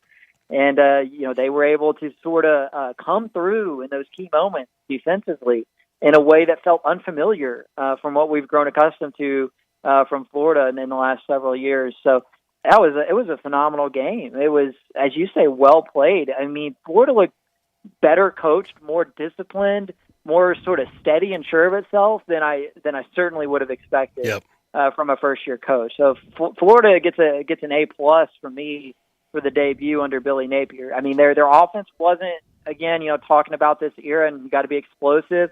I mean, they didn't really do anything out wide on the perimeter. I mean, Utah didn't either. Kentucky won't this week. At some point, if you want to be a national competitor, you got to show some speed on the outside and get outside the hash marks a little bit. But, they had a great game plan for Utah and executed it so well for a big, high-leverage moment under a first-year coach in his first game. David, I think we can. I don't want to put words in your mouth, so I'm going to ask the question instead of just making a statement. We at Alabama, Arkansas, Florida, Georgia, Kentucky, Mississippi State, and Tennessee. I think we know those are high-level quarterbacks. Is South Carolina, is Spencer Rattler high level? Yeah, the jury is out on that. But I thought South Carolina was a winner from the first week. I mean, if you go look, Thursday and Friday, there were some folks putting them on upset watch against a Georgia State team that's been pretty solid over the last several years. A team that took Auburn down to the wire last year. So having not seen that game, I have no idea exactly how Spencer Rattler looked. But the fact is, they took care of business with him at quarterback in a game that, honestly, they might have only been a touchdown favorite against Georgia State last year, and they go out and handle business. So I'll let the jury remain out on Spencer Rattler as a quarterback, but he's an upgrade. I know that for a fact because they were in such a difficult spot at the quarterback position last year due to injuries. We all remember them bringing the grad transfer in and putting a uniform on the guy to play quarterback. It's a tough situation to be in. And so I know they've upgraded, but I'm not ready to call Spencer Rattler a star yet. Certainly not. Last thing for our guest, David Cobb, and obviously the most important thing, your Iowa Hawkeyes. I'm just kidding, not your Iowa Hawkeyes, but all the Hawk fans are very fond of you after the past couple of years. You picked them to win, and you picked them very highly in the Big Ten. What did you how do I put this? What did you think of that offensive performance? Should they rethink everything? It was offensive. Amazing. I saw somebody say that Appalachian State should have been awarded Iowa's victory because, of course, please, yes. Yeah, App loses in heartbreaking fashion to North Carolina after scoring 40 points in the fourth quarter. Meanwhile, we have Iowa failing to score an offensive touchdown against an FCS team, and they somehow win the game. Just disgusting. Also, a great indication of how far nepotism can take you because man, Brian Ferentz, Ferentz, and he ain't fired him. I'll tell you, Kirk has not fired him. He is not. He might have to, though. And it's why we used to have nepotism laws at state universities and in state employment, because how do you go fire your brother-in-law or your son? David, you know who I'm really sad for? I'm sad that Todd Brommelkamp and my brother Alex Kuhn had to sit through that and watch that and talk about it today. I know. If you talk to them soon, you're just gonna have to say sorry on behalf of the Iowa Hawkeye offense. Good Lord! But it was entertaining because of how wildly inept both offenses were. Like that was one of the games, along with like that App State UNC game from that early window on Saturday, that really captivated me and held my interest because of just how bizarre it was. So, man, Iowa, if there's a takeaway from that, it is, boy, that punter is a shout baller. out to the punter. Yes. Put him on the Heisman list. How would y'all like to be the guy that had the 2-team parlay of the Iowa over and the App State under? you got to assess a lot of things. Yes, you might as well pack it in for the year after your Honestly, week one. I want someone to do the research on this. When was the last time someone scored just 7 points on a field goal and 2 safeties? Has that happened before? Non-Canadian football league. I want someone, and it's not going to be me. I'm telling you right now, I'm not researching. Not going to be me. Yeah, but I want someone to do that. I remember research. a 3-0 Sun Bowl a few years ago, but 2 safeties. 2 safeties and a field goal to win a ball game. Yeah, I feel like there's a Mississippi State-Auburn game played sometime in the early 2000s that might be a candidate. Yeah. How would you like to be the guy sitting on the 5-3 in the square game in the bar somewhere in Iowa, and then you get another safety to throw you off the 5? Well, amazing. I was kind of amazed too. Iowa was only 10.5-point favorites, but hey, Vegas knows. Vegas is up to something. They usually get it. Yeah. And South Dakota State's actually a good FCS team, so it's not as bad as it looks, but it's still pretty bad. Yeah. But, David, always appreciate it, man. Thanks for joining us. Yeah, no problem. Thanks, guys. Thank you, David. David Cobb, at David W. Cobb on Twitter. They don't give away free lobster for nothing in Vegas. They sure don't. Ain't that right? Even Brett? complimentary golf sometimes. Attention sports fans, your favorite sportsbook, BetUS.com, is back for their 28th year of NFL action with the industry's biggest sign-up bonus of 200%. BetUS offers their members the opportunity to cash in on all your favorite leagues, including the NFL, NBA, MLB, college football, and more. They've also got hundreds of new casino games, including the coolest European slots, and their live dealers are waiting for you at the tables. You need a sports book with integrity and longevity, and you need to know that you're going to get paid. You need a sports book that offers everything, including live betting, MMA, golf, horses, esports, and all kinds of crazy bets.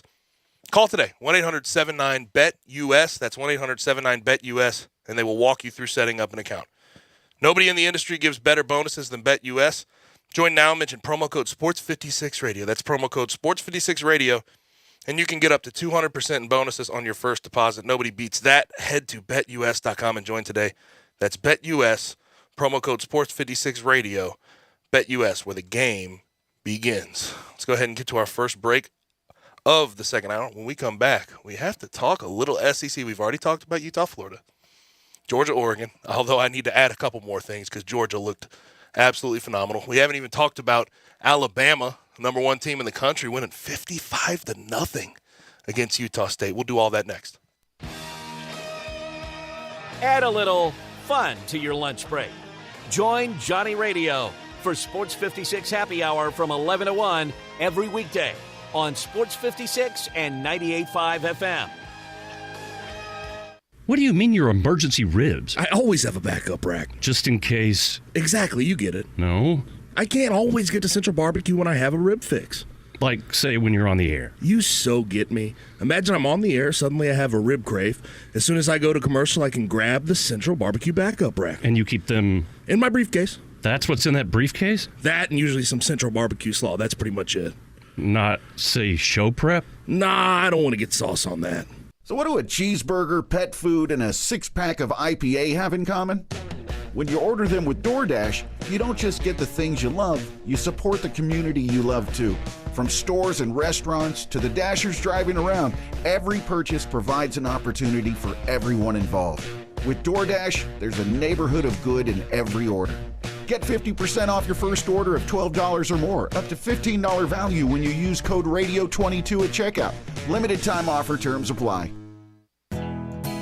Nestled in the heart of East Memphis, located corner of Park and Cherry, is a beautiful residential neighborhood. I'm here at Town Village Audubon Park interviewing a new resident, Carolyn. Share with us why you chose Town Village. Well, if your parents or special friends need to make that big move, let me share with you my experience. It was tough for me to leave home, but then I discovered Town Village. I would like to highly recommend Town Village to you and your loved ones. After looking at all the amenities and meeting all the people and staff, I was hooked. From restaurant, bistro, 3 meals per day, housekeeping, transportation, security, health care, physical therapy, exercise room, and even a heated pool and spa. Come see us and make your new home at Town Village. Visit us and call Daniel at Town Village Audubon Park at 901-374-7342. There's no place like home, Town Village. Buying a home? Then you've got a lot on your mind. Getting pre-approved, your credit score, closing costs, now rising rates? Phew, it's so much. But with Rocket, you get an advantage. You can lock your rate for 90 days while you search for a home. That's 3 months to shop for your dream home without worrying about rising rates, because yours is totally safe. And it gets even better. Let's say rates drop within 3 years of your home purchase. You'll get exclusive savings from Rocket Mortgage when you refinance to a new lower rate. So what are you waiting for? Rocket has your back if rates rise in the short term and if they fall in a few years. So you can lock it and drop it with Rocket, your partner to help you buy today and be certain about tomorrow. That's the Rocket Advantage. Lock your rate now. Call 8337-ROCKET or go to therocketadvantage.com. That's 8337-ROCKET or go to therocketadvantage.com. Must lock purchase rate between 7/19/22 and 9/30/22. Call 1-8337-ROCKET for coverage fees, terms, and conditions. Equal housing lender license in all 50 states and MLS ConsumerAccess.org number 3030. If you need glass replaced, there's only one name you need to know: Ben Swinger Glass, the largest full-service glass company in the U.S. They've been an industry leader for over 145 years. For all your residential, commercial, or auto glass needs, Ben Swinger Glass is the name you need to know. 24-hour emergency service for all commercial customers, plus a nationwide warranty on all professionally installed glass. Visit Ben Swinger Glass in Midtown at 340 South Hollywood, across from the Liberty Bowl. Visit benswingerglass.com. Ben Swinger Glass.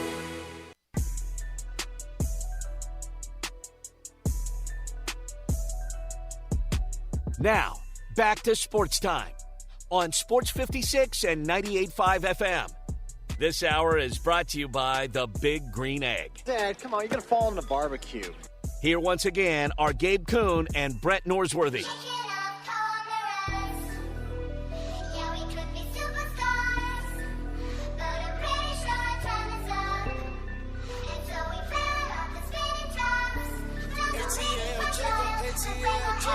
Back rolling, Sports Time on Sports 56 with Gabe and Stats. I'm Gabe. He is Stats. Brian Dacus in the Family Leisure Studios with me. Listener line is 901-360-8255. Hit us up about anything you saw this weekend, anything we've discussed so far today. Now, the game that you were on hand for, that you did work for, Ole Miss versus Troy. Ole Miss gets out, wins 28-10. Nothing overly impressive. Jackson Dart, of course, started and got most of the playing time, 18 for 27, 154 yards, a TD, and an interception. That was something we were watching, and it was interesting to see how Lane sort of managed both those guys. I mean, considering they were on the depth chart slashed,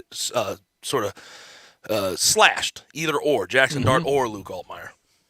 And this week already announced it's going to be Luke Altmaier, kind of going the Jim Harbaugh model there, and then he's going to decide as they get after that. They get into Georgia Tech, Tulsa, and really when it gets busy with Kentucky on October 1st. But it was a running effort Saturday. Yep. The running game did well, and Gabe, I talked about it. This running back position group, I think it's better than the one the last 2 years. But the last 2 years never fumbled. This one fumbled twice Saturday. Yeah, okay, that's an issue. But Zach Evans is a stud immediately. He is. 20 carries, 130 and yards. Quinshawn Judkins, yep. And Ulysses Bentley had a touchdown, but didn't get many touches. Truth of the matter, did not get many touches. Didn't have a good nose for the goal line. Only 19 completions for Jackson Dart, and just his fourth college 18 start. or 19? So 18. I thought 18 is what 19. 18 for 27, 19 for 27. Same day. I mean, it's my post game had 19. Okay, 19 it is. 19 it is. But I'll go 18. I trust your book more.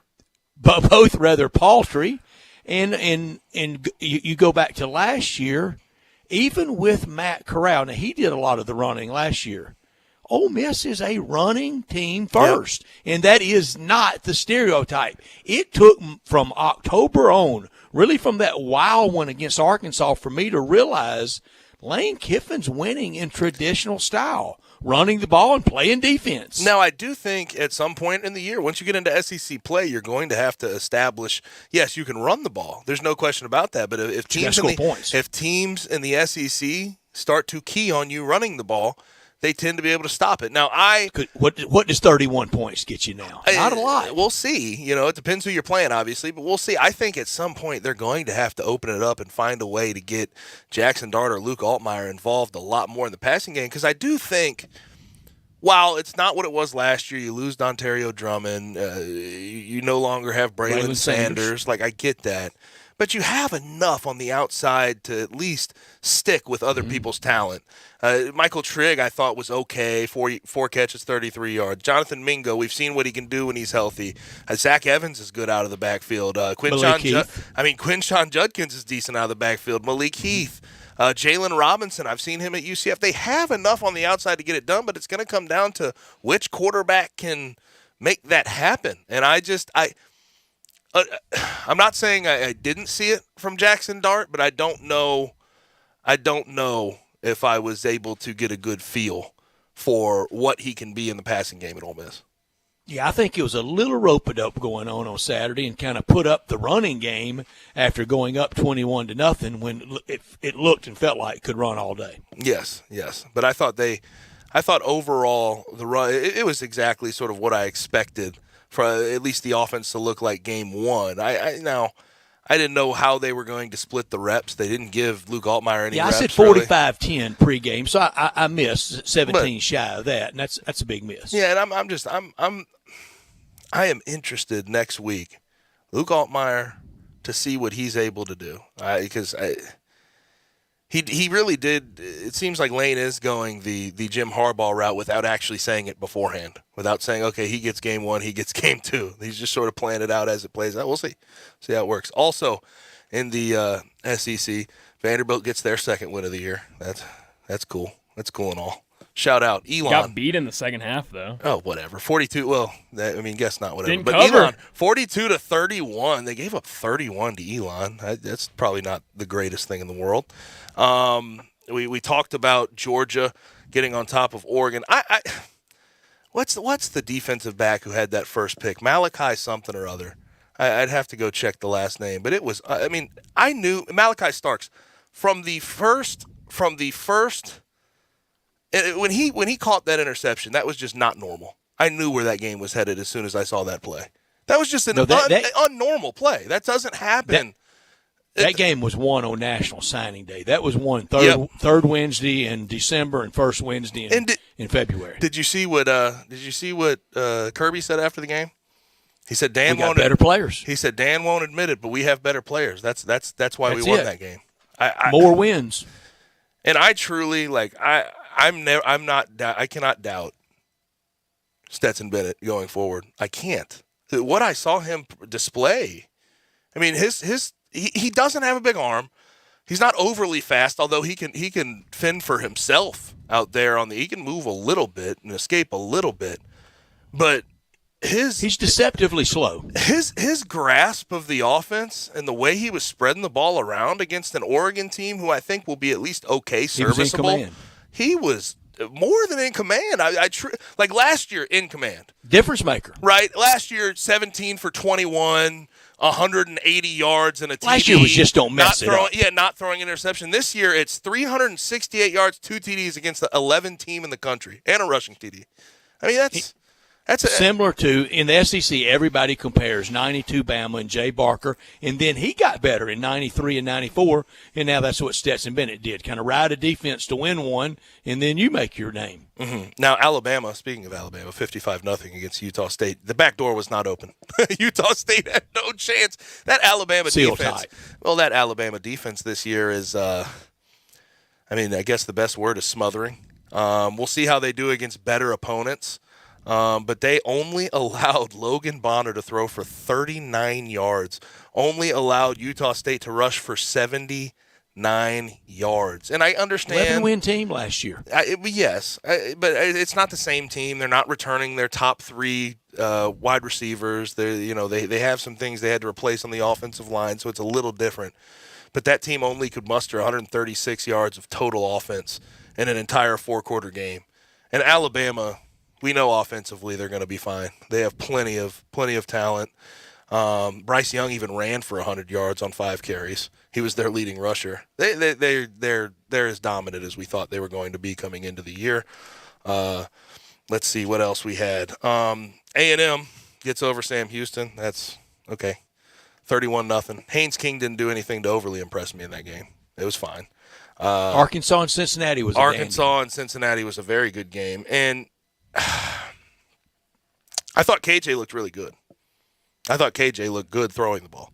Without Traylon Burks out there. The 5-minute offense they got in to close the game out was textbook. But without having Traylon Burks out there, KJ, to do that against a well-coached, well-oiled defense, I thought that was the most impressive thing about that game. 18 for 26, 223, 3 TDs, not a single pick. And then he also added 62 yards running and a TD. I mean, they're going to sets up KJ versus Spencer Rattler. And Gabe, look, it's just one game for Spencer Rattler, and it's a lot of new for everybody. But this time last year he was a Heisman Trophy candidate, and we've never seen anything but sketchy Spencer Rattler. When do we see the good Spencer Rattler? We saw it. Is it there to be found? We saw it for a couple of games in the COVID year. We saw it for a couple of games. So he was solid then. And then recapturing that, we've never seen it. It's just not – I don't know if it's there. I don't. 1 TD, 2 INTs, 220 yards passing. Now, big test this week on the road at Fayetteville, 11 o'clock game. It'll be rocking, and it was Saturday with SEC Nation there and that huge crowd. I mean, it was into it. It will be again. And for South Carolina, there was times in that Georgia State game that it was getting uncomfortable. Yeah, I thought their defense was very good, though. I thought their defense did a good job. And it's funny because when Spencer Rattler came in this offseason, you're thinking, okay, they're going to be a offensive football team. They're going to be able to move the ball consistently because defensively they were not great last year. But we'll see how that actually works going forward because Spencer Rattler is going to have to be substantially better. And if he's doing this versus Georgia State, what happens when you get in that game against Florida? What happens when you get into the middle of that SEC schedule? It doesn't bode well, but they get a good win week 1 and cover. Shout out for the cover. That was the pick I gave out for BetUS. So I hope everyone took advice. Although don't take my advice on Friday football forecast yet. We're going to turn it around. We're going to turn it around. But 2-8 is not a good start. I just got to be honest. Not a great start. We're going to have that cover corner safety mentality or cover corner mentality. We're going to put it in the past, Gabe. We're going to move on. Let's do it.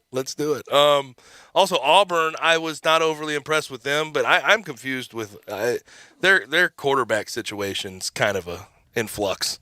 A mess right now, and you hear Brian Harsin coming out saying he rejects the one quarterback system based on the personnel they have. Okay. Yeah, you don't have any. I would reject it too. If you have 2 quarterbacks that don't perform well, as we saw, you don't have one. And they're undefeated this week on the Plains though. San Jose State against Auburn. Luckily, Tank Bigsby's good still. Robbie Ashford can run the ball too, but.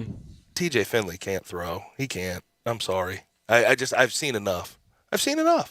I have too. And I would imagine in high school he was just bigger and more athletic than everybody else he played against. Mm-hmm. Yeah, and we've seen that. Mm-hmm. And I'm sort of. I have a interesting thought. I feel similarly about LSU. Jaden Daniels. What is the plan with him? What are they going to do to highlight? Well, Nussmeier would get killed behind that line because he couldn't get away from it. I understand, and I that's why I thought that Jaden Daniels would be starting because he can escape, he can do things like that, and make something happen out of nothing. But there's going to have to be more offensive game planning from Brian Kelly and that staff to really get that offense going come SEC playtime. I mean, they're not going to be able to get over the top. Doing what they did last night, even through the third and fourth quarter. That was ugly. And for Mississippi State, they had the late Saturday at home. Now they're going to have the really late Saturday in Tucson, and then the next week they play on Saturday night at Baton Rouge. I like what I saw from Mississippi State. I can't even lie to you. Offensively, they look good.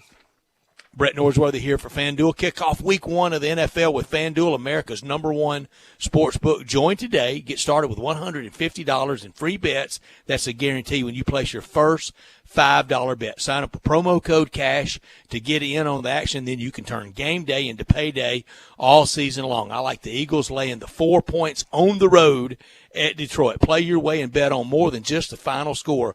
Wager on everything from touchdowns to total catches. You can even combine your bets for a chance at a bigger payout with a same-game parlay. Don't fumble your chance to get $150 in free bets. Win or lose with promo code CASH. Make every moment more with FanDuel, official sportsbook partner of the NFL. Must be 21 or older and present in Tennessee. First online real money wager only. $10 first deposit required. Bonus issued is non-withdrawable free bets that expire 14 days after receipt. Restrictions apply. See terms at sportsbook.fanduel.com. Gambling problem? Call the Tennessee Red Line at 1-800-889-9789. One of the best things about Mondays during football seasons, especially week 1, there's a lot of overreactions. And you know what Brett and I do every single Monday. We're going to bring some extreme overreactions. That's next. Join the voice of the Tigers, Dave Woloshin, for Wolo and Friends. Weekday mornings from 10 to 11 here on Sports 56 and 98.5 FM. The summer clearance sale is happening now at Family Leisure. You can get up to $2,000 off on a swimming pool. Yes, you heard me. $2,000 off on swimming pools. Get it installed in 2022. You'll be ready for summer 2023. Plus, if you are more of a do-it-yourselfer, Family Leisure has specials that are just too good to pass up, with free ladder upgrades and a whole season worth of chemicals. No one else can offer that kind of deal. Looking for patio furniture? In-stock sets are up to 30% off. Play gyms and trampolines, you can get up to $1,000 off with free installation. We don't know how long these hot temperatures will last, but we do know these prices will not. So take advantage of the summer clearance sale. It's happening right now at Family Leisure. Family Leisure, Wooden Road at I-40, where family and fun all come together. So what do a cheeseburger, pet food, and a six-pack of IPA have in common? When you order them with DoorDash, you don't just get the things you love, you support the community you love too. From stores and restaurants to the Dashers driving around, every purchase provides an opportunity for everyone involved. With DoorDash, there's a neighborhood of good in every order. Get 50% off your first order of $12 or more, up to $15 value when you use code RADIO22 at checkout. Limited time offer, terms apply. You're the one who protects the flock, and that requires an eye for detail. Because when safety and well-being are on the line, it's the details that can save lives. Even when no one else is watching, you see everything. Grainger gets you, and we're here for you, and all the ones who get it done with a wide range of safety products and solutions, plus board-certified safety consultants here to answer your questions. Call, click Grainger.com, or just stop by. Grainger, for the ones who get it done. Is your wife asking you to stop eating junk food? Well, we have you covered at Humdinger's. It's quick and it's healthy, and most important, it tastes amazing. With many choices from salmon salad to rainbow trout and grilled asparagus. Come visit us for lunch at Humdinger's, 6300 Poplar Avenue. So good, Coach Penny eats with us weekly. Don't forget, Humdinger's offers full-service catering for weddings, social events, or your corporate lunches. You can call 901-260-8292 to find out more.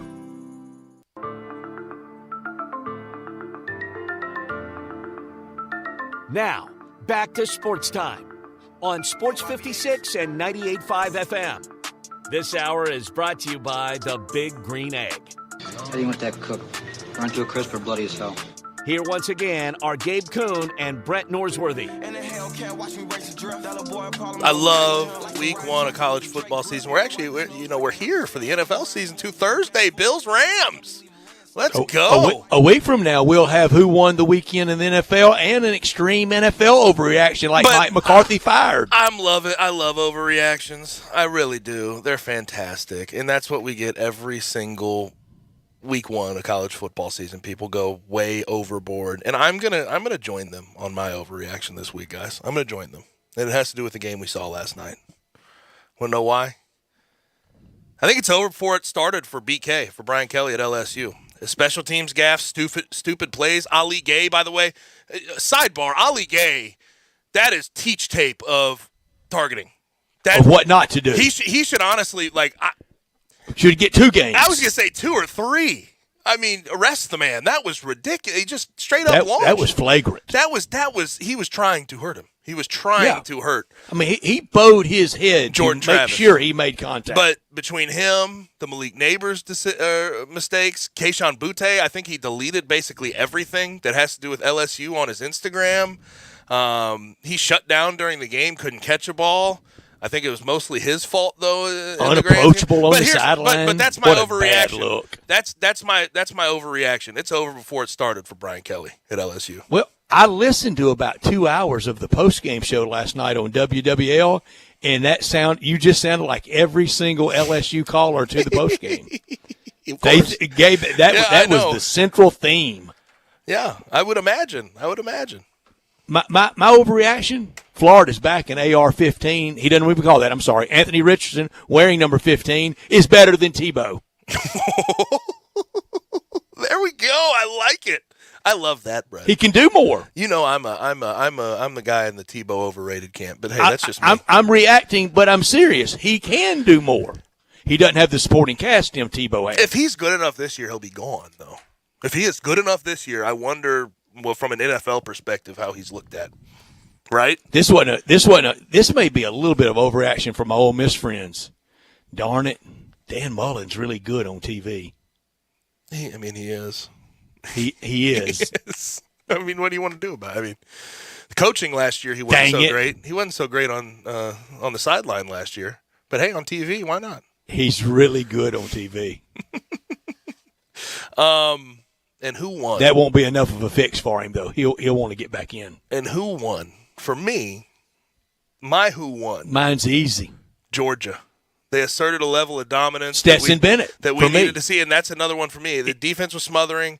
The offense was high-powered, and I think Stetson Bennett put himself in the Heisman race with what he did this week. Maybe since Jay Barker in '92, there had not been a returning national champion quarterback that examined, that taken apart, every shortcoming highlighted, never mind the contributory skills that he did have last year. Now, with that defense, yes, there were a lot of guys in the history of Georgia football that would have been the national championship quarterback on that team. That's true. But he really, I mean, he got a little cutting at some point during this summer, and it was from Georgia fans that he got it during the game against Bama in Indianapolis.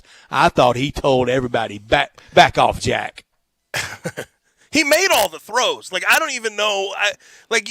Last year, again, it was steady. It was hand the ball off, big dose of the run, a little bit of play action, win a game 27-7. Win 27-3, something like that. He made every throw he needed to make.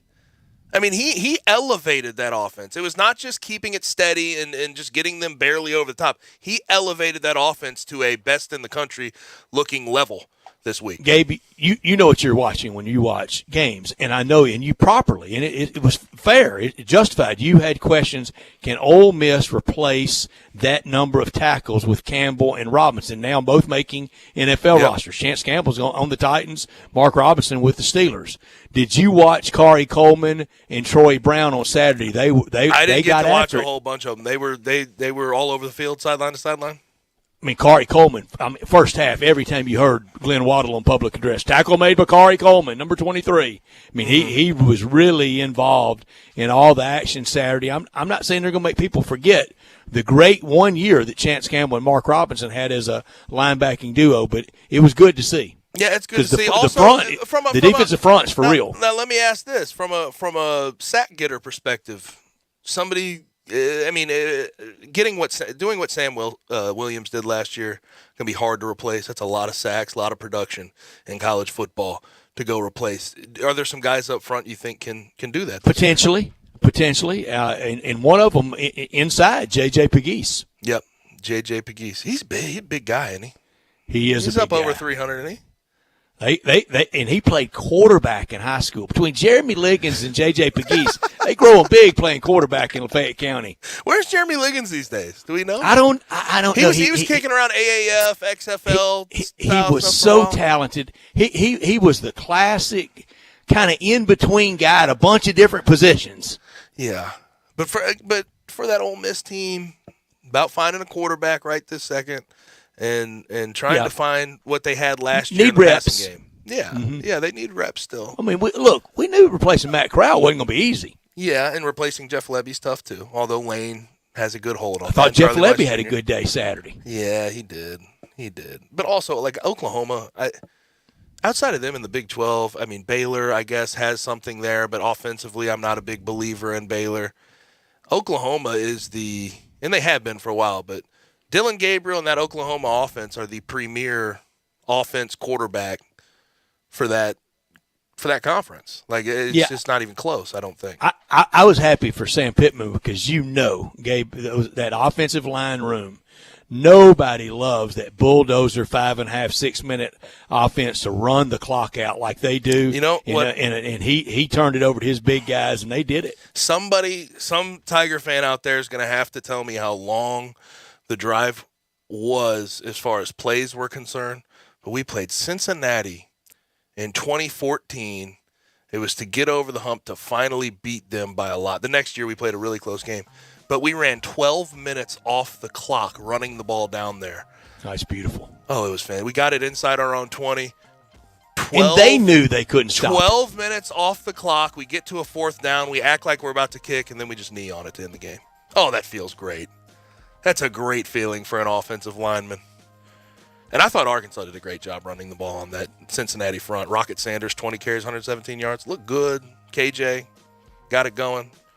That Arkansas offense, even though they had to replace Traylon Burks, I think is poised for a good season, big season. Let's go ahead and get to hour number 3. Been good first 2 hours on this Labor Day. Hope everyone's enjoying themselves out there. But hour number 3, we have to get back into a little bit of sort of tough conversation about the Memphis Tigers and what we saw in Starkville, carrying over from Saturday to Sunday because of the rain delay. But Evan Barnes joins us next from the Commercial Appeal. Tiger fans, football season is here, and we want you to catch all the action. For as low as $99, you can see all 7 home games as your Tigers continue the bowl streak and welcome foes such as Arkansas State, UCF, and Houston to Simmons Bank Liberty Stadium. For tickets, visit GoTigersGoTix.com or call 901-678-2331 today. Go Tigers Go! I often say they've set the bar for the way car business should be done at Homer Skelton Hyundai. You know how close that is. It's right there at Highway 78, Lamar Avenue, and Craft Road, the very first exit in Mississippi. I say it because they always come up with new innovations. And right now, when we've had all these shortages on new cars, Homer Skelton Hyundai is always going to come through for you. You won't pay more than the sticker price for a new car at Homer Skelton Hyundai. That's Chris True's pledge. You'll never pay more than sticker price. Those other guys, they could charge you a whole lot more for that new car because they know there's a shortage. That never happens at Homer Skelton Hyundai. That's part of the philosophy and the team that's been together for about 15 years now. You want the best of service? You want the best of products? It's the combination and the trust you'll always get from the best guys around. Homer Skelton Hyundai and Genesis of Olive Branch. Angie's List is now Angie, and we've heard a lot of theories about why. I thought it was an eco move. Fewer words, less paper. No, it was so you could say it faster. No, it's to be more iconic. Must be a tech thing. But those aren't quite right. It's because now you can compare upfront prices, book a service instantly, and even get your project handled from start to finish. Sounds easy. It is, and it makes us so much more than just a list. Get started at Angie.com. That's ANGI, or download the app today. If you want to make money in sales, Flynn Broadcasting wants you. If you can sell, Flynn Broadcasting has a great career waiting for you. If you can sell, we have great benefits, salary, commission, sales leads, and a great place to work. If you can sell, let us know today. Send your resume to jobs@flynn.com. Can everyone sell? No. But if you can, Flynn Broadcasting wants you. Apply today at jobs@flynn.com. Start your great career today at jobs@flynn.com. Flynn Broadcasting wants you. Listen Sundays at 11 a.m. to join Idlewild Presbyterian Church for worship. Idlewild is a PCUSA church located in Midtown Memphis.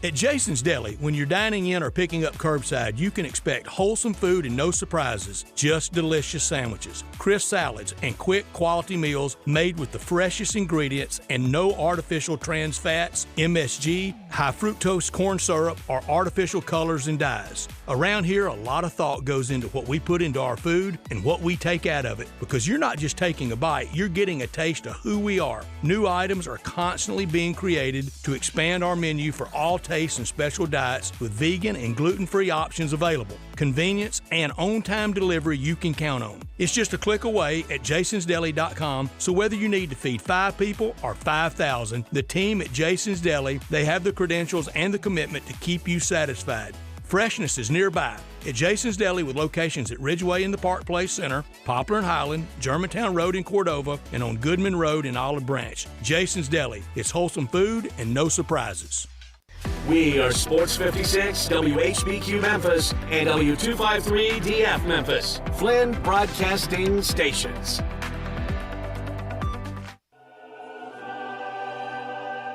Now, back to Sports Time on Sports 56 and 98.5 FM. This hour is brought to you by DeSoto Auto Sales. Make them drive the car. Make them touch it. Feel it. Here once again are Gabe Kuhn and Brett Norsworthy. Yeah. Yeah. Yeah. Yeah. I fantasize about this back in Chicago. Evan Barnes is the Memphis football reporter at the Commercial Appeal, and we bring him in during football season. He is on Twitter at Evan_B, and he joins us now via the phone line. Evan, how are you, man? I'm good, you guys. I think we're all trying to get caught up on sleep after that late game Saturday. Yeah. And then last night was fun, too. Last night was fun. It went a little later. But no. That's some first road trip. It's just supposed to be down the road, and then it gets extended into that for you. And what time did you get back? So I got back Sunday morning. Sorry, wow. See, I'm still going off. I spent the night in Tupelo because I didn't leave the stadium until 2:30. So I got to Tupelo around 4 a.m., spent the night in a hotel, left that morning, and got back to Memphis around 11:45. So It was basically throw Sunday away and just make it a lazy day if possible. Yeah, it was. You basically took a nap in Tupelo. That's it. You didn't sleep. That was a nap.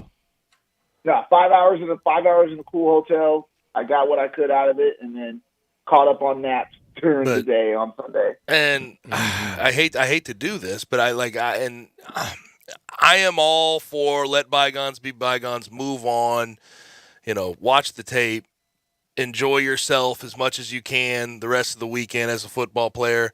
But you have to go through the tape, you have to move on. That's what I believe. But I thought that first half, the weather matched with what we saw from the Tigers. That was scary stuff. I'm not going to go full sky is falling, but there certainly was some black clouds up there and some nasty weather, because that was outgained 294-29, 21 first downs to 1. It didn't convert a single third down while letting Mississippi State convert every third down. That first half was one of the worst first halves I've seen this team play in a long while. No, I think it's fair to say that. I mean, we were literally looking around. We were looking up stuff almost to kind of see how, what were some of the biggest losses because in recent memory for the Tigers, because we thought this was going to be a boat race. I mean, it looked like two different weight classes for a heavyweight fight. It looked like Mississippi State were clearly heavyweight, and Memphis came out looking like a middleweight or even at times lightweight in that first half. They couldn't get anything going, and I think, Brian Silverfield told us that, they prepared really, really well during the week, and I think preparation was there. Execution was not, because clearly Mississippi State was way more focused on trying to send a message to Memphis that, hey, last year's game, was what it was. We want to prove we're a better team. And I think they gave their home fans a whole lot to cheer about, because that first half was, besides the 2-hour, 15-minute rain delay, it was brutal. It was brutal football. It was, and it was both sides. It was drop passes. It was lack of getting to Will Rogers. It was hard to get to him. And in both lines of scrimmage, it was just a decided advantage to State. Definitely. I mean, it was again, the best way, the metaphor that kept coming in my head is one team looked like they had been, bigger, stronger, faster. Memphis just looked like they just didn't have, they were out of sorts from the start. I mean, so many drops, so many missed tackles. I mean, the first touchdown where Greg Rubin missed that tackle and the defender basically just spun away from him and went to the end zone. It was just almost like Memphis was shell-shocked almost at some points, because the mistakes started to keep piling up to where this did not look like a Memphis team that we're used to seeing, that even if you lose a game like that, you still have a way of showing yourself that, hey, we still have things that we're doing well here. We still have things that we're feeling positive about. In that first half, there were no positives. The only positive was, hey, Chris Howard, his first kick was good for 42 yards. That was the only positive. The second half was a little bit better, but Mississippi State probably put their second unit defense in. So you have to look at that game and say, yeah, you want to flush it, but if you're looking for any sign of improvement or hope, there were some questions about, A, do you have receivers you can depend on right now that are like Calvin Austin? 2, is this defense going to get better against another team that's going to challenge it, unlike other teams with Navy with the triple option? Mm-hmm. Now, the other thing, and I think you saw this as well, even after the rain delay, but you can't use it as an excuse. It just seemed like the juice was not there. The belief started to sort of fade because of that first half. And second half, you can talk all you want about them at least showing a little bit. I don't know if Mississippi State pulled out their starters immediately as the second half started, so I think that the Tigers got some good reps against them. But I'll say this from experience, you're up 35-3, you play a ball game different if you're on the winning side. That's just the truth of it. Now, again, I thought they looked fine in the second half once they started to get going a little bit. But overall, in your opinion, how do you think we can view that? I know you sort of spoke to that, but how do you think we can view that second half as compared to the first half? Do you think that we can actually take positives out of what we saw, or sort of throw it out? I mean, if you want to take the positives, I think you can find some things that were good. I mean, Jay Ducker having that first touch go for a 50-yard touchdown was a good introduction. I think that's a positive. I think, obviously Memphis fighting, I tend to say that teams play with pride, and a team that plays like Memphis, they're going to play with pride. I don't think it was surprising to see them fight. We expect that out of a Memphis team fight. So that wasn't something that I thought was out of the ordinary, but good to see in a sense after you get some things going. Good that Eddie Lewis had that touchdown catch after a couple of drops. But I think from that second half, what you take from it is say, hey, whatever minimal thing that worked, take it and try to use it in practice as hope, because you need something, because that could have been a lot worse. I thought Mississippi State was going to put a 50 on them, and the fact that they didn't says more about Mississippi State, I think, than Memphis. But I think the positive, obviously, Jay Ducker's touchdown run, Quindell Johnson showing why he's probably going to be the best player on this team on either side of the ball. Those were two good things. But yeah, there's a lot that you hope to see improved against Navy. But even, I think it was a good example too with the belief part. I was confused after Quindell Johnson got that pick inside the Mississippi State red zone. It didn't seem like there was a whole lot of urgency to get that ball in the end zone. Just 3 plays, kick a field goal. It was strange, and I think that if you're looking at the play calling for Memphis, it was strange to me that they started the game trying to pass. The first drive was all passes. That was a bit confusing, especially because Memphis is absolutely a balanced team, and they want to be balanced, and they were balanced going throughout. But that was a strange start.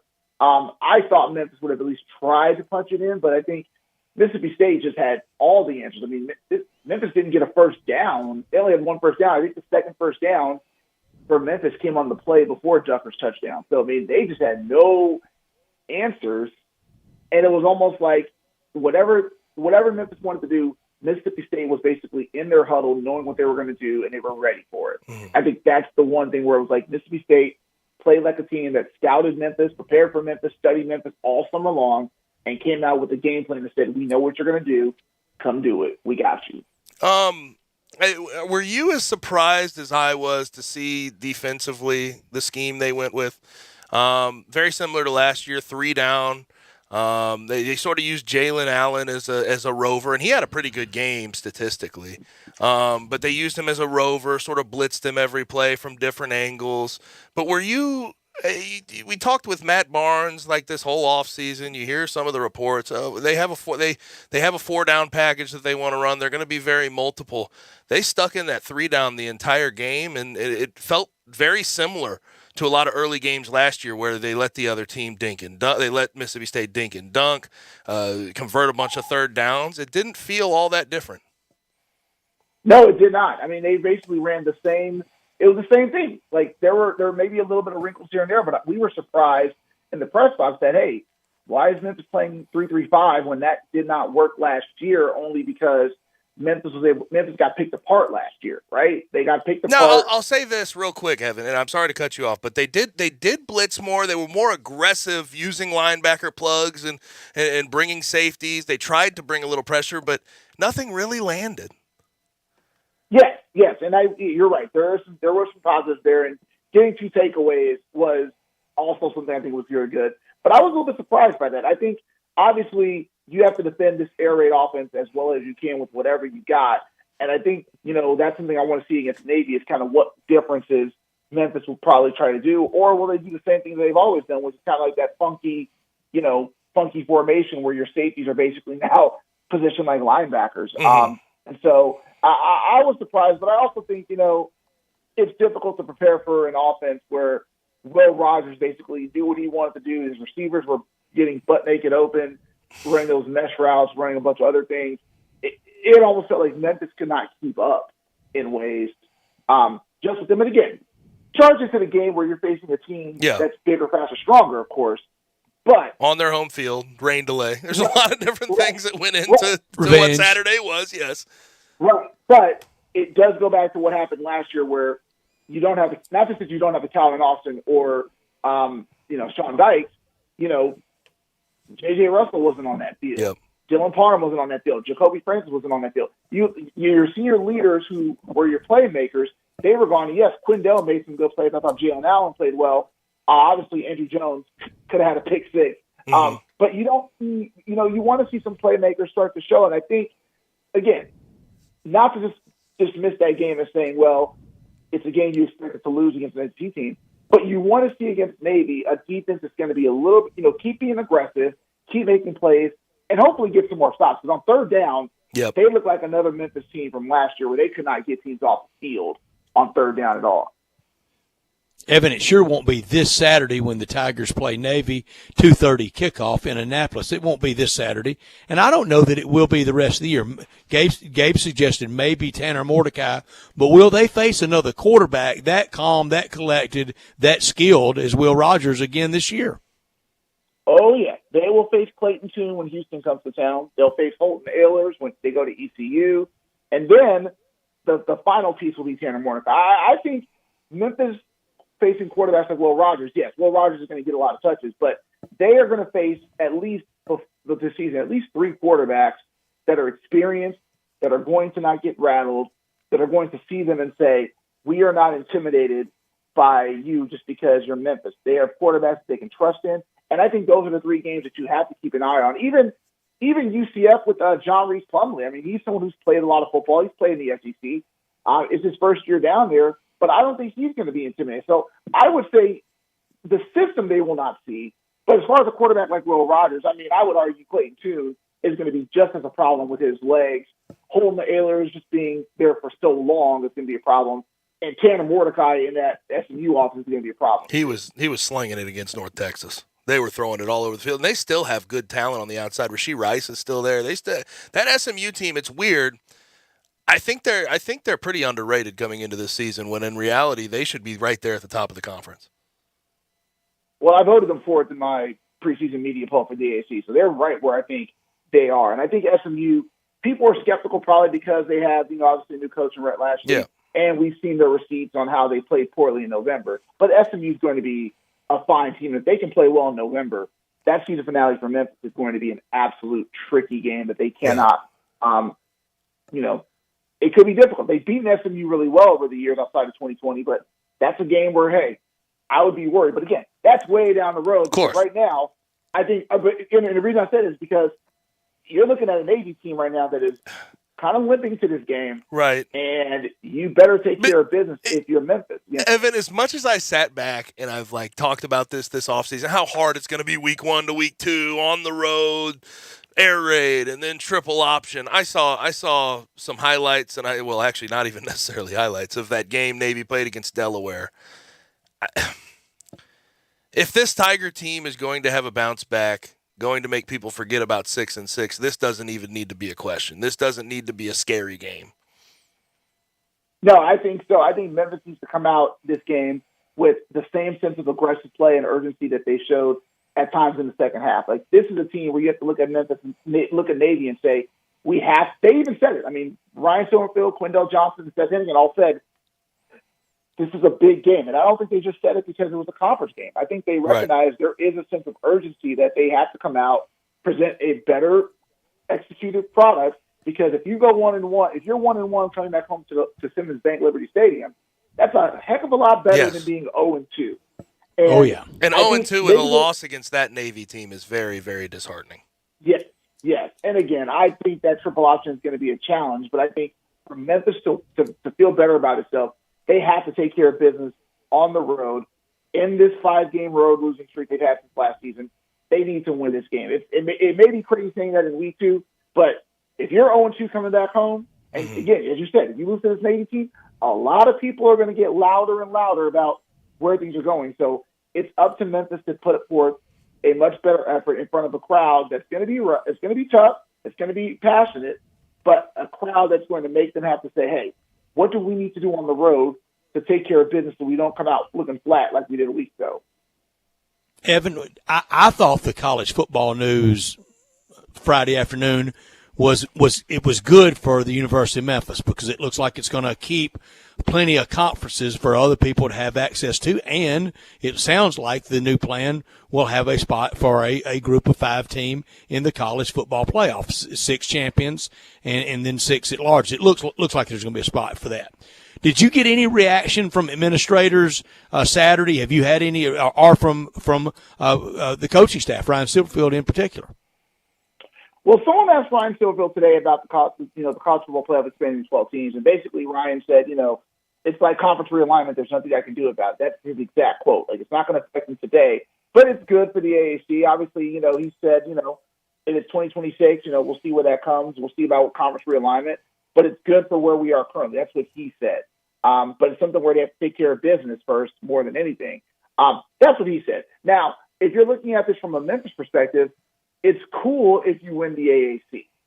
But if you're looking at this from a big picture for college football, I don't know how this helps the group of 5 as much, because you're only going to get 1 team in still.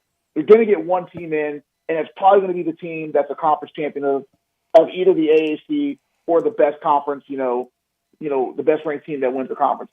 So I think it's good that the AAC champion gets a guarantee.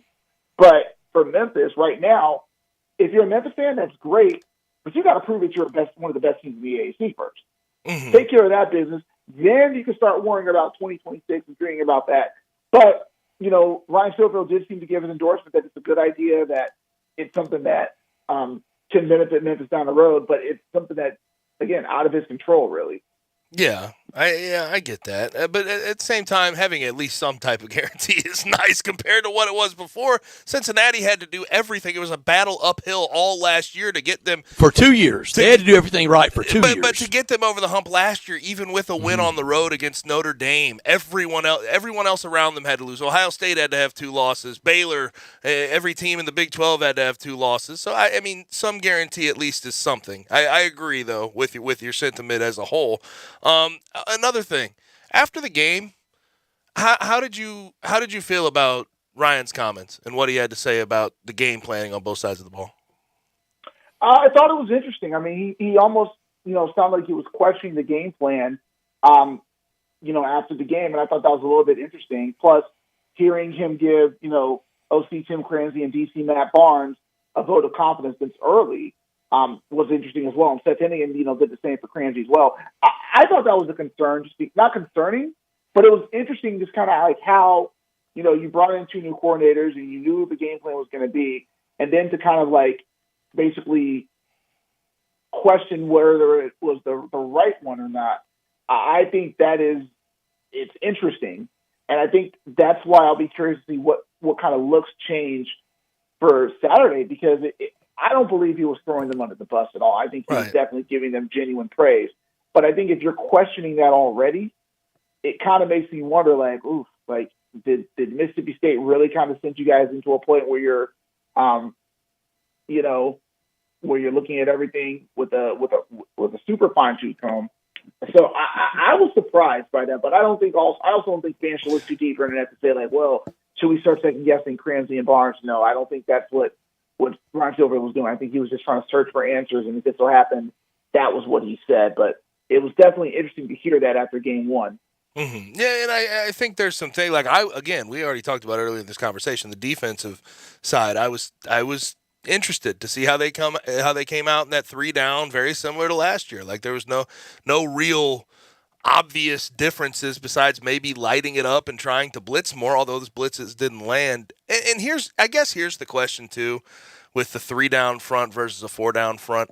I sort of wonder, because I brought this up to you last week, defensive line and the depth they have. I wonder if they have the personnel to be able to rotate in on a 4 down consistently with a 4 down front. And I wonder if that had anything to do with what they decided to do going into that Mississippi State game. That's a good question. I mean, I think if you want to use the young team logic that Ryan Silver was brought up, the depth behind Memphis's 4 linemen is very, very slim. Like there's a lot of guys who aren't as proven. The Willie Whitlows, Deontay Kimbroughs, those guys haven't played a lot of football. And so that's probably where you're wondering to yourself, okay, if we play 4, are we going to have enough? Right. And those guys, they obviously are confident in them to do really well. And D-line coach Kyle Pope does a great job getting those guys ready. But maybe that was the case too. But I was surprised because they practiced, when we're at practice, they practice with 4 down linemen. Yep. When we're at the spring game, they ran 4 down linemen. So I don't think that's going to be abandoned.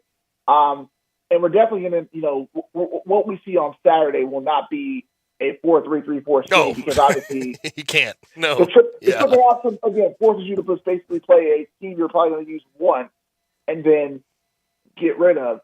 So I'm not sure. I think it'll be interesting to see just kind of what happens. Maybe Arkansas State will be a better gauge of that. So again, I think it's a wait and see. Yeah, I hear that. But Evan, always appreciate it, man. Thank you for joining us.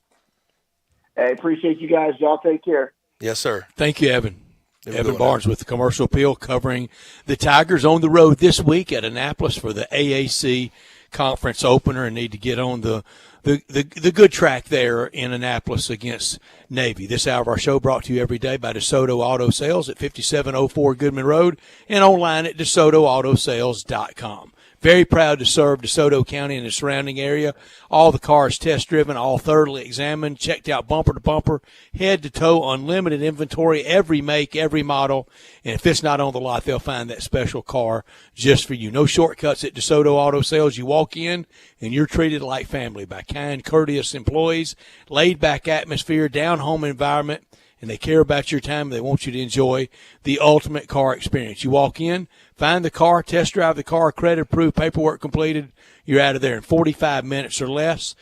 That's a guarantee because they know we live in a world today that time really matters. They have it simplified. They have it streamlined. They have it efficient for you at DeSoto Auto Sales. Go online and look at the cars and check out the referrals at DeSotoAutoSales.com. 662-890-7184. Come on down to DeSoto County for that town and country experience at DeSoto Auto Sales. All right, Brett, super important question. This weekend, did you get to see the Juice? Did you see Juice Kiffin? I saw Juice. Around the Grove. Juice led the team through the Grove. How about it? He had Saturday. a cam on, too, I saw. He had it on his back. How about had that? Had a GoPro cam, 25,000 followers on the Twitter machine. Dang. I'm so old I can remember when Juice was a puppy at the spring game. Is he still? He's still kind of a puppy, isn't he? I mean, how old is he? Yeah, is he even a what? I mean, he was a new dog. He wasn't even house trained at the spring game. It was so long ago. Yeah. I remember in the good old days when he was a puppy, huh? Yeah, wow. I can remember when. Looking great. But he had his he's what do you around. call those? What do you call those? You call the hanker? Not the. What am I talking about? The Oh, gosh. Lanyard? Losing my mind. No, he had the put him on your head. Bandana? Bandana. He had the bandana on. Bandana he was on. looking good. Dapper. Very dapper. How about that? We need to get him a seersuckered bandana. That'd be pretty cool, wouldn't it? I had on seersucker Saturday and burn up. Are you? Man, do you wear that just the home opener, or do you wear that a lot? Just the home opener. Okay, I was going to say. Is it the only seersuckered suit you have? Let's ask that. Or jacket? Well, jacket, yes. Yes. It so is, you don't have a full suit? You don't wear the pants, too? No. That'd be quite a look. I've got those pants, but they don't really match. I may break that out next year on opening day. That'd be bold. So they don't – non-matching seersucker. Yeah. Conflicting. One broad stripe, one thin stripe. Yeah, Brett, don't do that, please. Please don't. No. Please don't. I don't know. I don't know if that would be the look you're going for. It would be like the night I wore the patch madras coat with the patch madras trousers. That's a lot coming at you. Yeah, I hear you. Let's go ahead and get to a break. We have about 30 minutes left. We're going to get to a little NFL news and talk about Crunch Time around 5:45. Broadcasting from the Family Leisure Studio, we are Sports 56 and 98.5 FM. Hi, this is Troy Fiveash, owner of Fiveash Roofing. In these uncertain economic times, there are so many things as a contractor and a business owner that I cannot control. The rising cost of materials, not to mention fuel and transportation costs. In the last 2 years, shingle prices have almost doubled, and commercial materials have doubled. And I don't have to tell you what fuel costs these days. But you know what I can control? How much markup I put on a project. I have always prided myself in knowing I never gouge a customer. But in an effort to ensure my crews have work and my customers are being treated fairly, I have lowered my profit margin, hoping to give you a price you can live with and keeping my crews busy. So if you need a roof or gutters, please give us a call. Fiveash Roofing, fair, honest, and ethical. Fiveash Roofing, a proud sponsor of Tiger Athletics and a member of the Tigers home team. 367-0050 or memphisroofer.com. 367-0050 or memphisroofer.com. Fiveash Roofing, it's what we do. We're here for you. I often say they've set the bar for the way car business should be done at Homer Skelton Hyundai. You know how close that is. It's right there at Highway 78, Lamar Avenue, and Craft Road, the very first exit in Mississippi. I say it because they always come up with new innovations. And right now, when we've had all these shortages on new cars, Homer Skelton Hyundai is always going to come through for you. You won't pay more than the sticker price for a new car at Homer Skelton Hyundai. That's Chris True's pledge. You'll never pay more than sticker price. Those other guys, they could charge you a whole lot more for that new car because they know there's a shortage. That never happens at Homer Skelton Hyundai. That's part of the philosophy and the team that's been together for about 15 years now. You want the best of service? You want the best of products? It's the combination and the trust you'll always get from the best guys around. Homer Skelton Hyundai and Genesis of Olive Branch. Hey football fans, it's Patrick Mahomes, and I'm here to let you know that with NFL SundayTicket.tv, you can watch your favorite football team no matter where you live. That's because NFL SundayTicket.tv gives you every live out-of-market game every Sunday afternoon. Stream right to your favorite device. Visit NFLSundayTicket.tv and order it today. Eligibility restrictions and other conditions apply. Only one game may be accessed remotely at any given time. Available games based on device location. In the alley since 1948, the world-famous Rendezvous. John, it's so good to see everything kind of getting back to normal. Brett, we've done a lot of ads before, but maybe it's time for me to do a recap. We have valet parking at the end of our alley on Monroe. On Fridays and Saturdays, we give away our wonderful red beans and rice until it runs out. And you know we like to do things local. Miss Barbara Jackson of O Taste and See has been making these wonderful chess and pecan pies, that's pecan, not pecan, and key lime pies for dessert. And we just started serving this wonderful gelato from Sweet Magnolia Gelato Company. And just to remind everybody, you don't eat cheese and sausage with a knife and fork. You take a cracker, you put sausage on it, you put a piece of cheese on it, a little mustard or a little sauce, take a bite and chase it with the pickle. Brett, we've always been the place for all gatherings, whether they're corporate, rehearsal dinners, retirement parties, birthday parties, whatever. We seat anywhere from 20 people to 250 people. And oh, by the way, we are now open for lunch from 11 o'clock on Tuesday through Saturday. Come see us at the Rendezvous.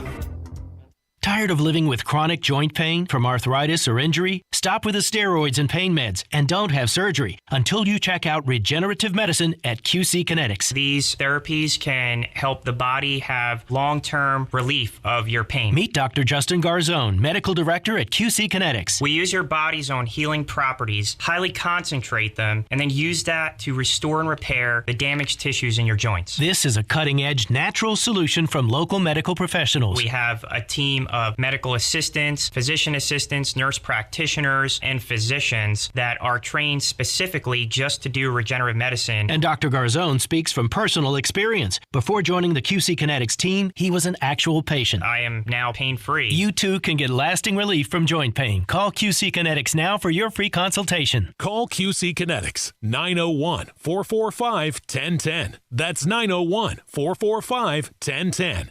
901-445-1010.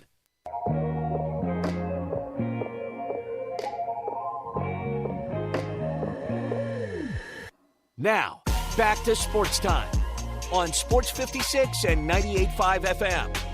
This hour is brought to you by DeSoto Auto Sales. Let's talk some numbers here. Here once again are Gabe Kuhn and Brett Norsworthy. I used to feel so devastated.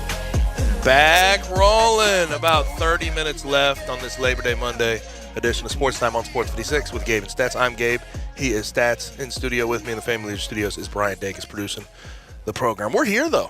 Yeah, we got college football. Week 0 and Week 1 almost behind us. Looks like Clemson and Georgia Tech are now on the field warming up.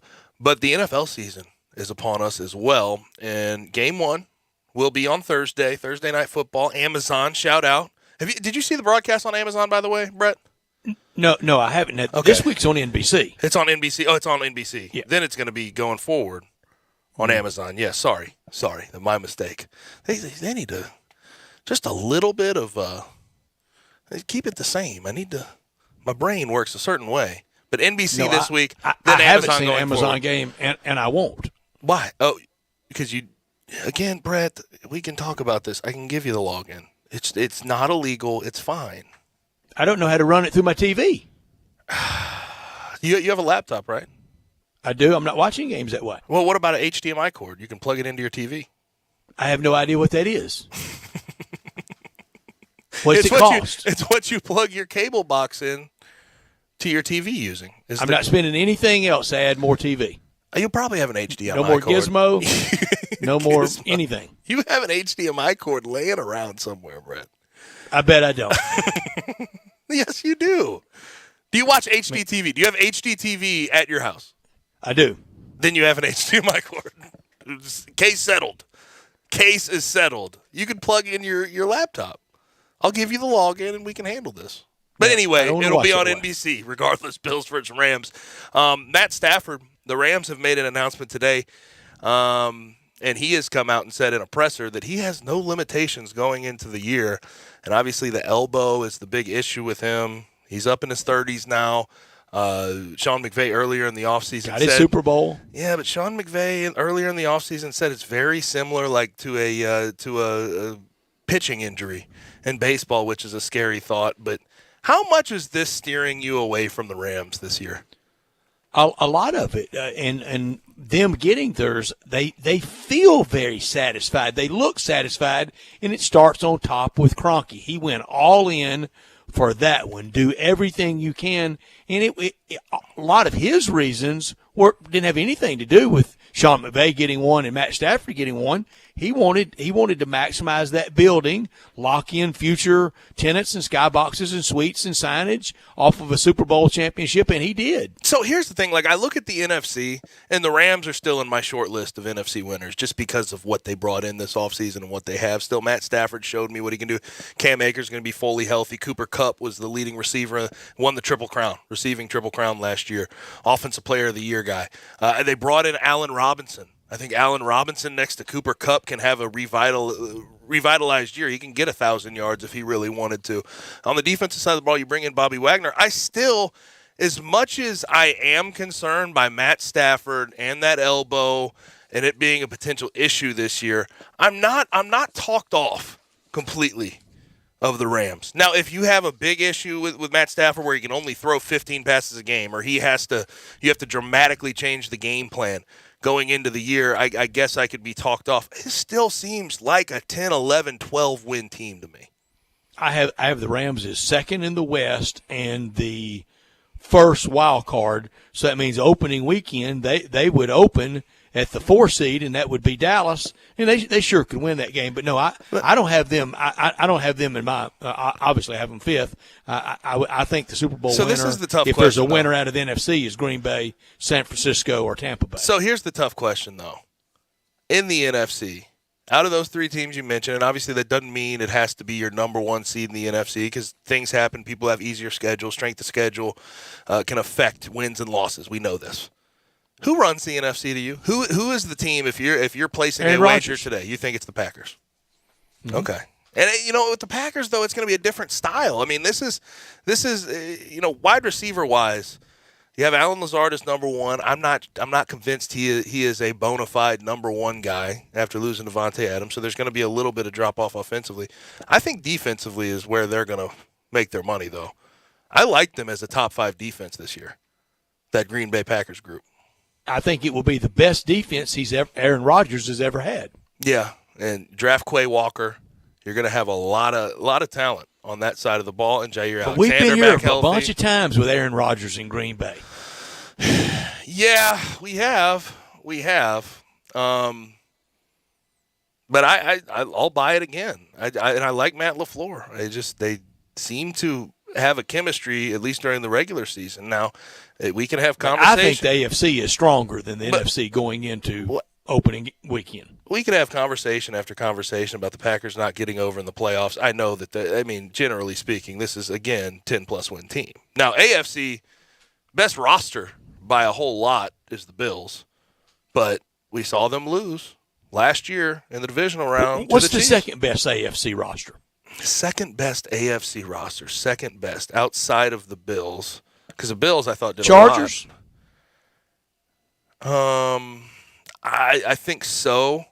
But here's my issue is Kansas City still? I like the Chargers this year, but I can see where people would hold off from picking the Chargers because the Chargers are that type of team that you have to see them actually in the playoffs do something, win a game. I see that coach. Yeah, that coach. But also that wasn't a roster question. That was a coach question. And I know it's different, because it's Justin Herbert versus Baker Mayfield. But I think we said this about the Browns last year. Look at that roster. Look how loaded it is. Look at all these offseason additions they've made in the secondary. We trust Stefanski more than the Charger coach. Right now, yes. Right now. But that could change. Brandon Staley, I thought, was – this is going to be a really ridiculous comment, but he was fine until he wasn't last year. Once he got into those crunch time situations, the one against the Raiders just stands out. What are you calling a timeout for? The Raiders were ready to let you get into the playoffs last year, and you let them kick you out of it. So I don't get that. But no, I'd say and Chargers, can they establish some home field at Kroenke's Dome? Because most of the time the visitor has as many fans there as they do. But boy, that quarterback. That's the redeeming quality. I know they have a good roster, but that's the redeeming quality about that Chargers roster. He can do that makes up for a lot. Whatever he sets his mind to, it feels like in the NFL. Picked him as my MVP. I'm ready for Thursday. I'm ready for Sunday night, Monday. Mm-hmm. I hear that. Next Monday night, a doubleheader. The NFL really capitalized. NBC Bills versus Rams game 1. That's perfection. Almost was a Super Bowl. That's perfection. And it very well could be a Super Bowl matchup this year, too. I know you probably believe in the Bills a lot more than the Rams, but still very well could be. Rams will be up there. Yeah, just about everybody have the Rams either winning or at least to or the Bills rather winning it or at least to the AFC Championship game. Now the Cowboys news of the day is that they have tried to. You ain't gotten to the big news yet. They have tried to fix the big news is in Pittsburgh. I'll bring that. That was gonna be the capper here. The big news though in Dallas is they're trying to do what they can to replace that left tackle position.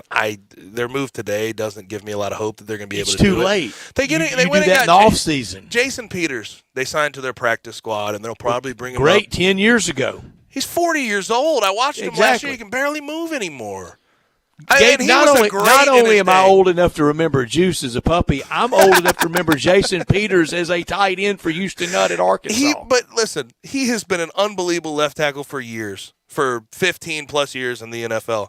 He's not an unbelievable left tackle anymore. He shouldn't be starting for a team that's going to be in the playoffs. He's going to the Hall of Fame, though. Yes, absolutely. I'm not denying that. But it's not going to be on 2022's exploits. I watched him last year. Basically, I think he was on vacation. He had to be on vacation or something. He came in and played left tackle for the Bears, no less than 360 pounds. Yeah. Could not move well. Bad look. It was not. I hate to see a guy who's been so good for so long go out that way too. Like that's a frustrating thing. But he's still a Hall of Famer. But Cowboys can't expect that to really help their roster right now. And Tyler Smith, their first-round pick from Tulsa, moving over to left tackle, that should be another weird, scary thought for Cowboys fans right now. You don't want to throw a guy who is slated to be your left guard over at left tackle in his rookie season. You don't want to tear down that confidence. And hopefully he does well, but that's tough for any rookie to step out there on that island against those NFL edge rushers. That's not easy to do. Now, the big news, okay, we'll get to it, Brett. Mitch Trubisky, named the captain. Named a captain. There was no vote.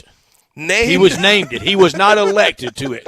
The story reads correct. Listen. He was named captain. Nobody, I guarantee you, nobody in that Steelers locker room going, you know what, man? It's a groundswell. There's only one person in this locker room that can wear that Fable C for the Pittsburgh Steelers. And it's Mitch Mitchell. And that's Mitch Mitchell.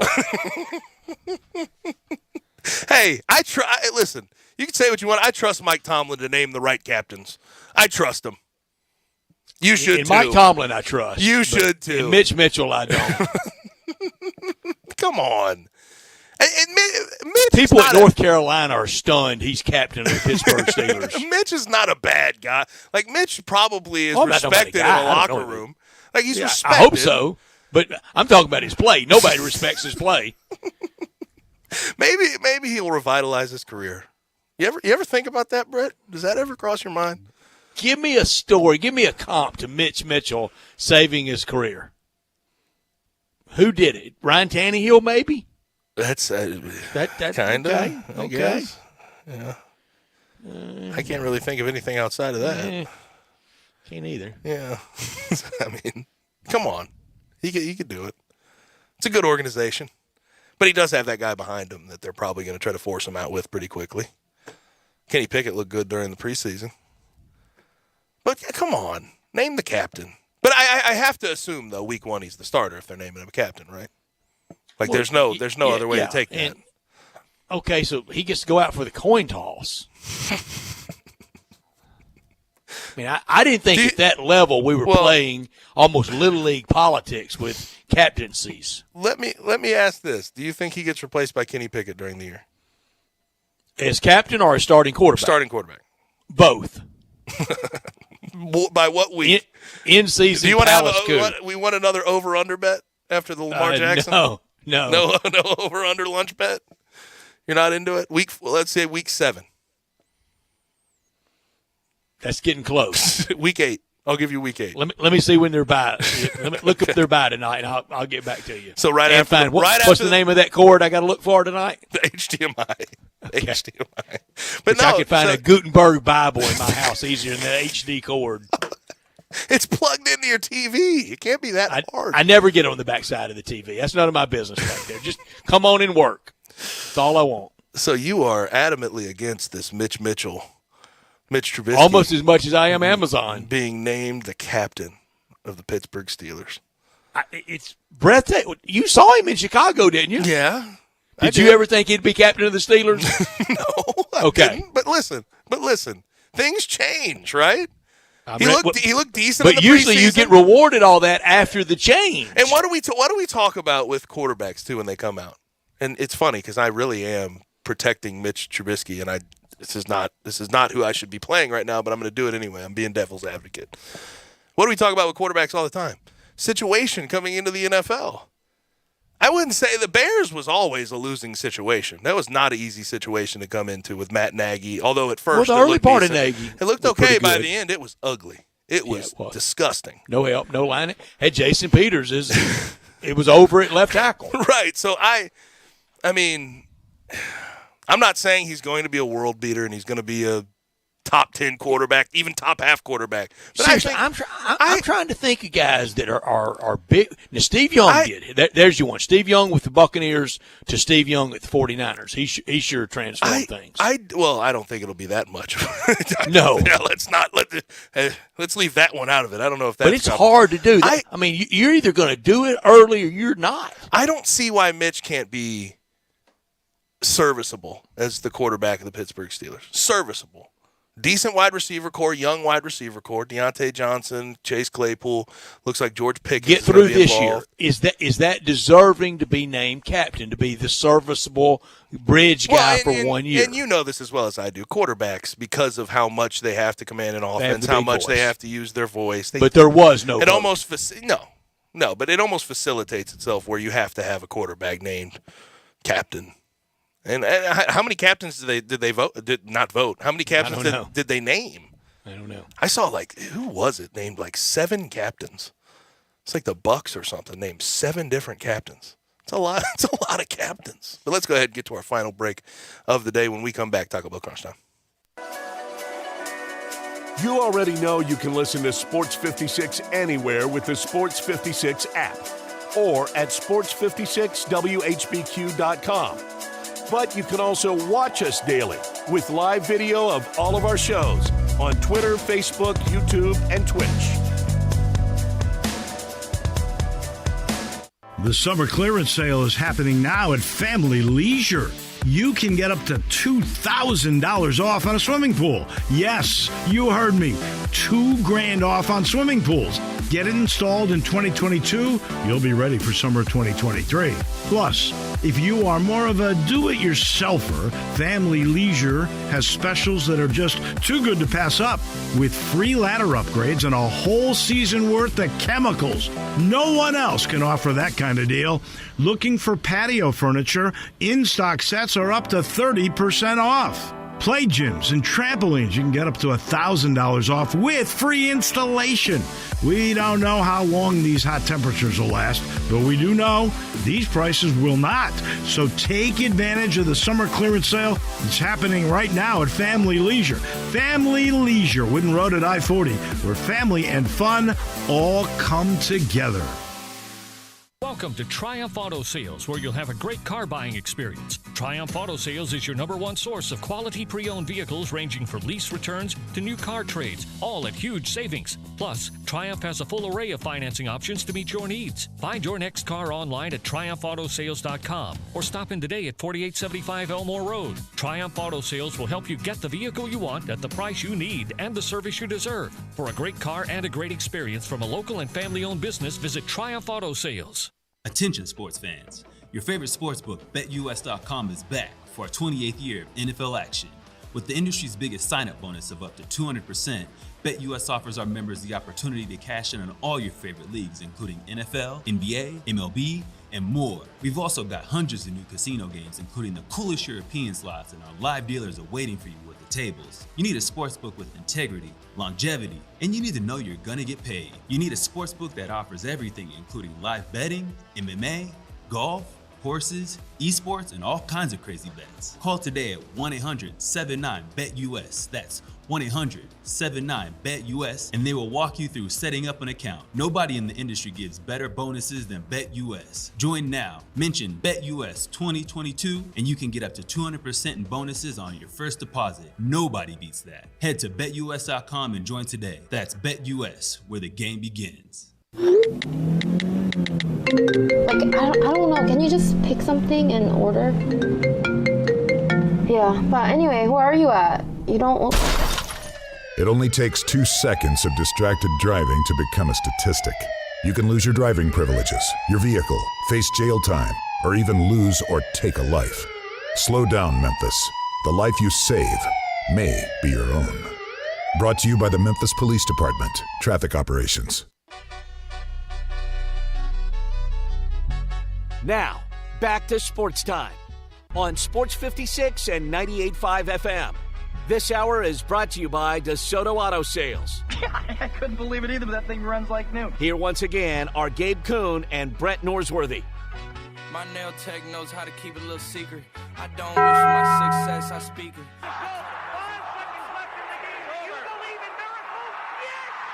Go crazy, folks!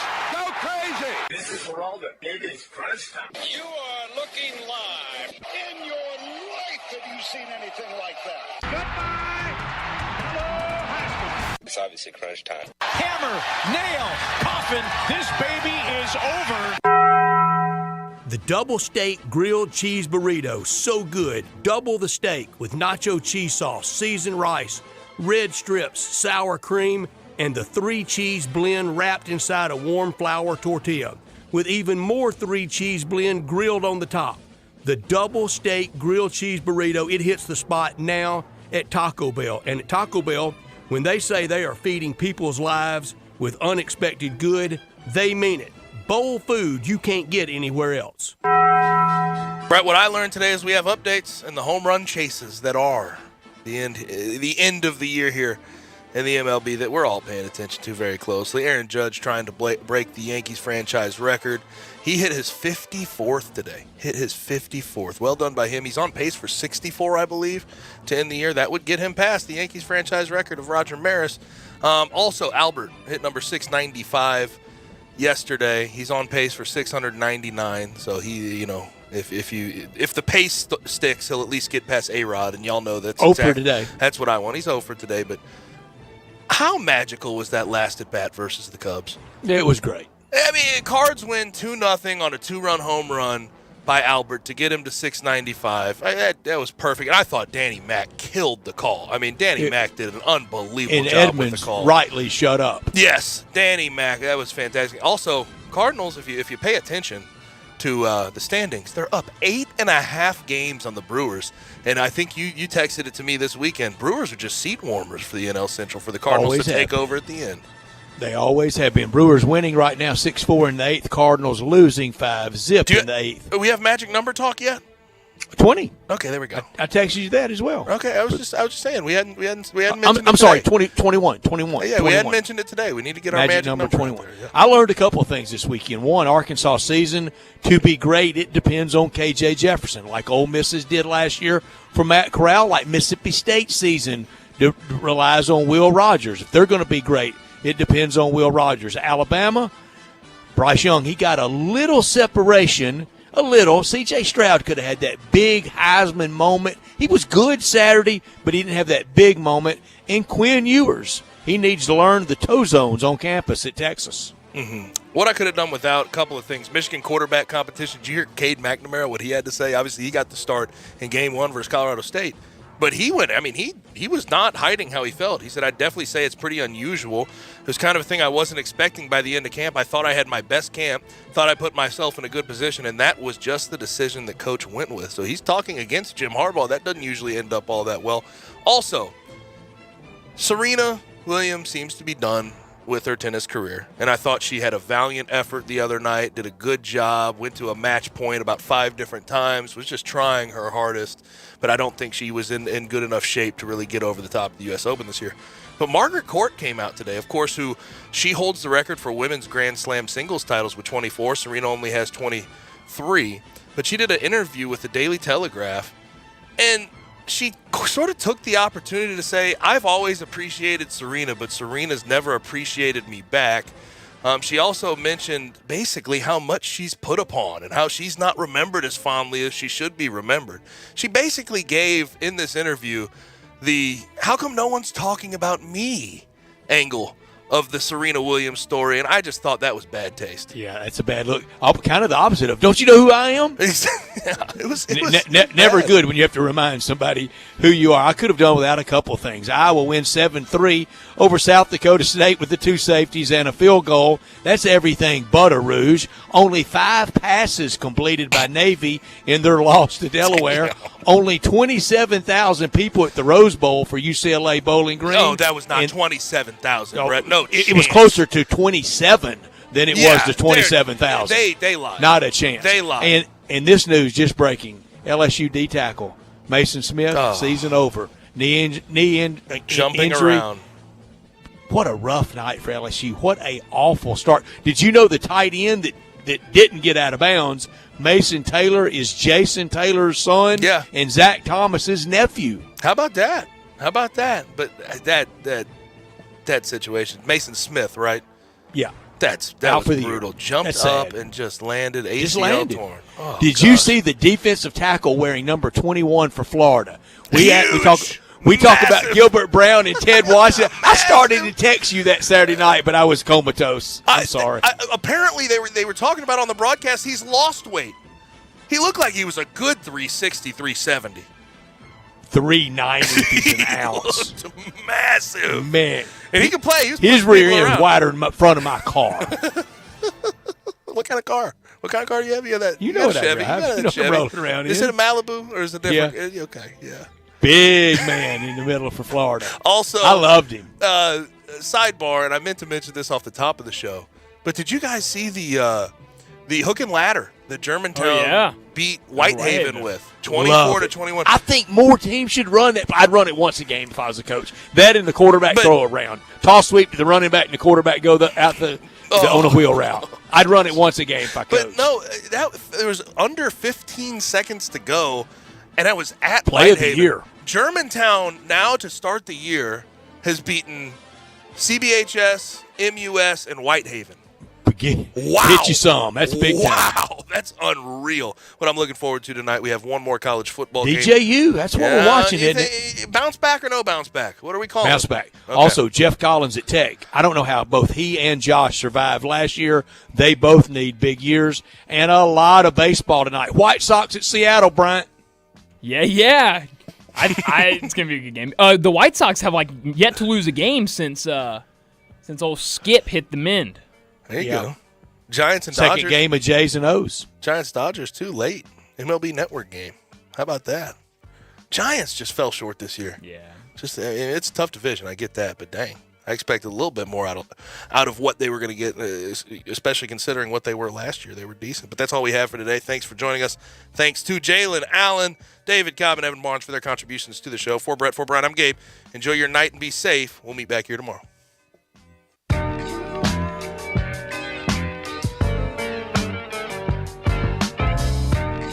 It's time for another season of golf at Miramichi. You know the spot, 15 minutes north of downtown in Woodstock. I call it heaven. It's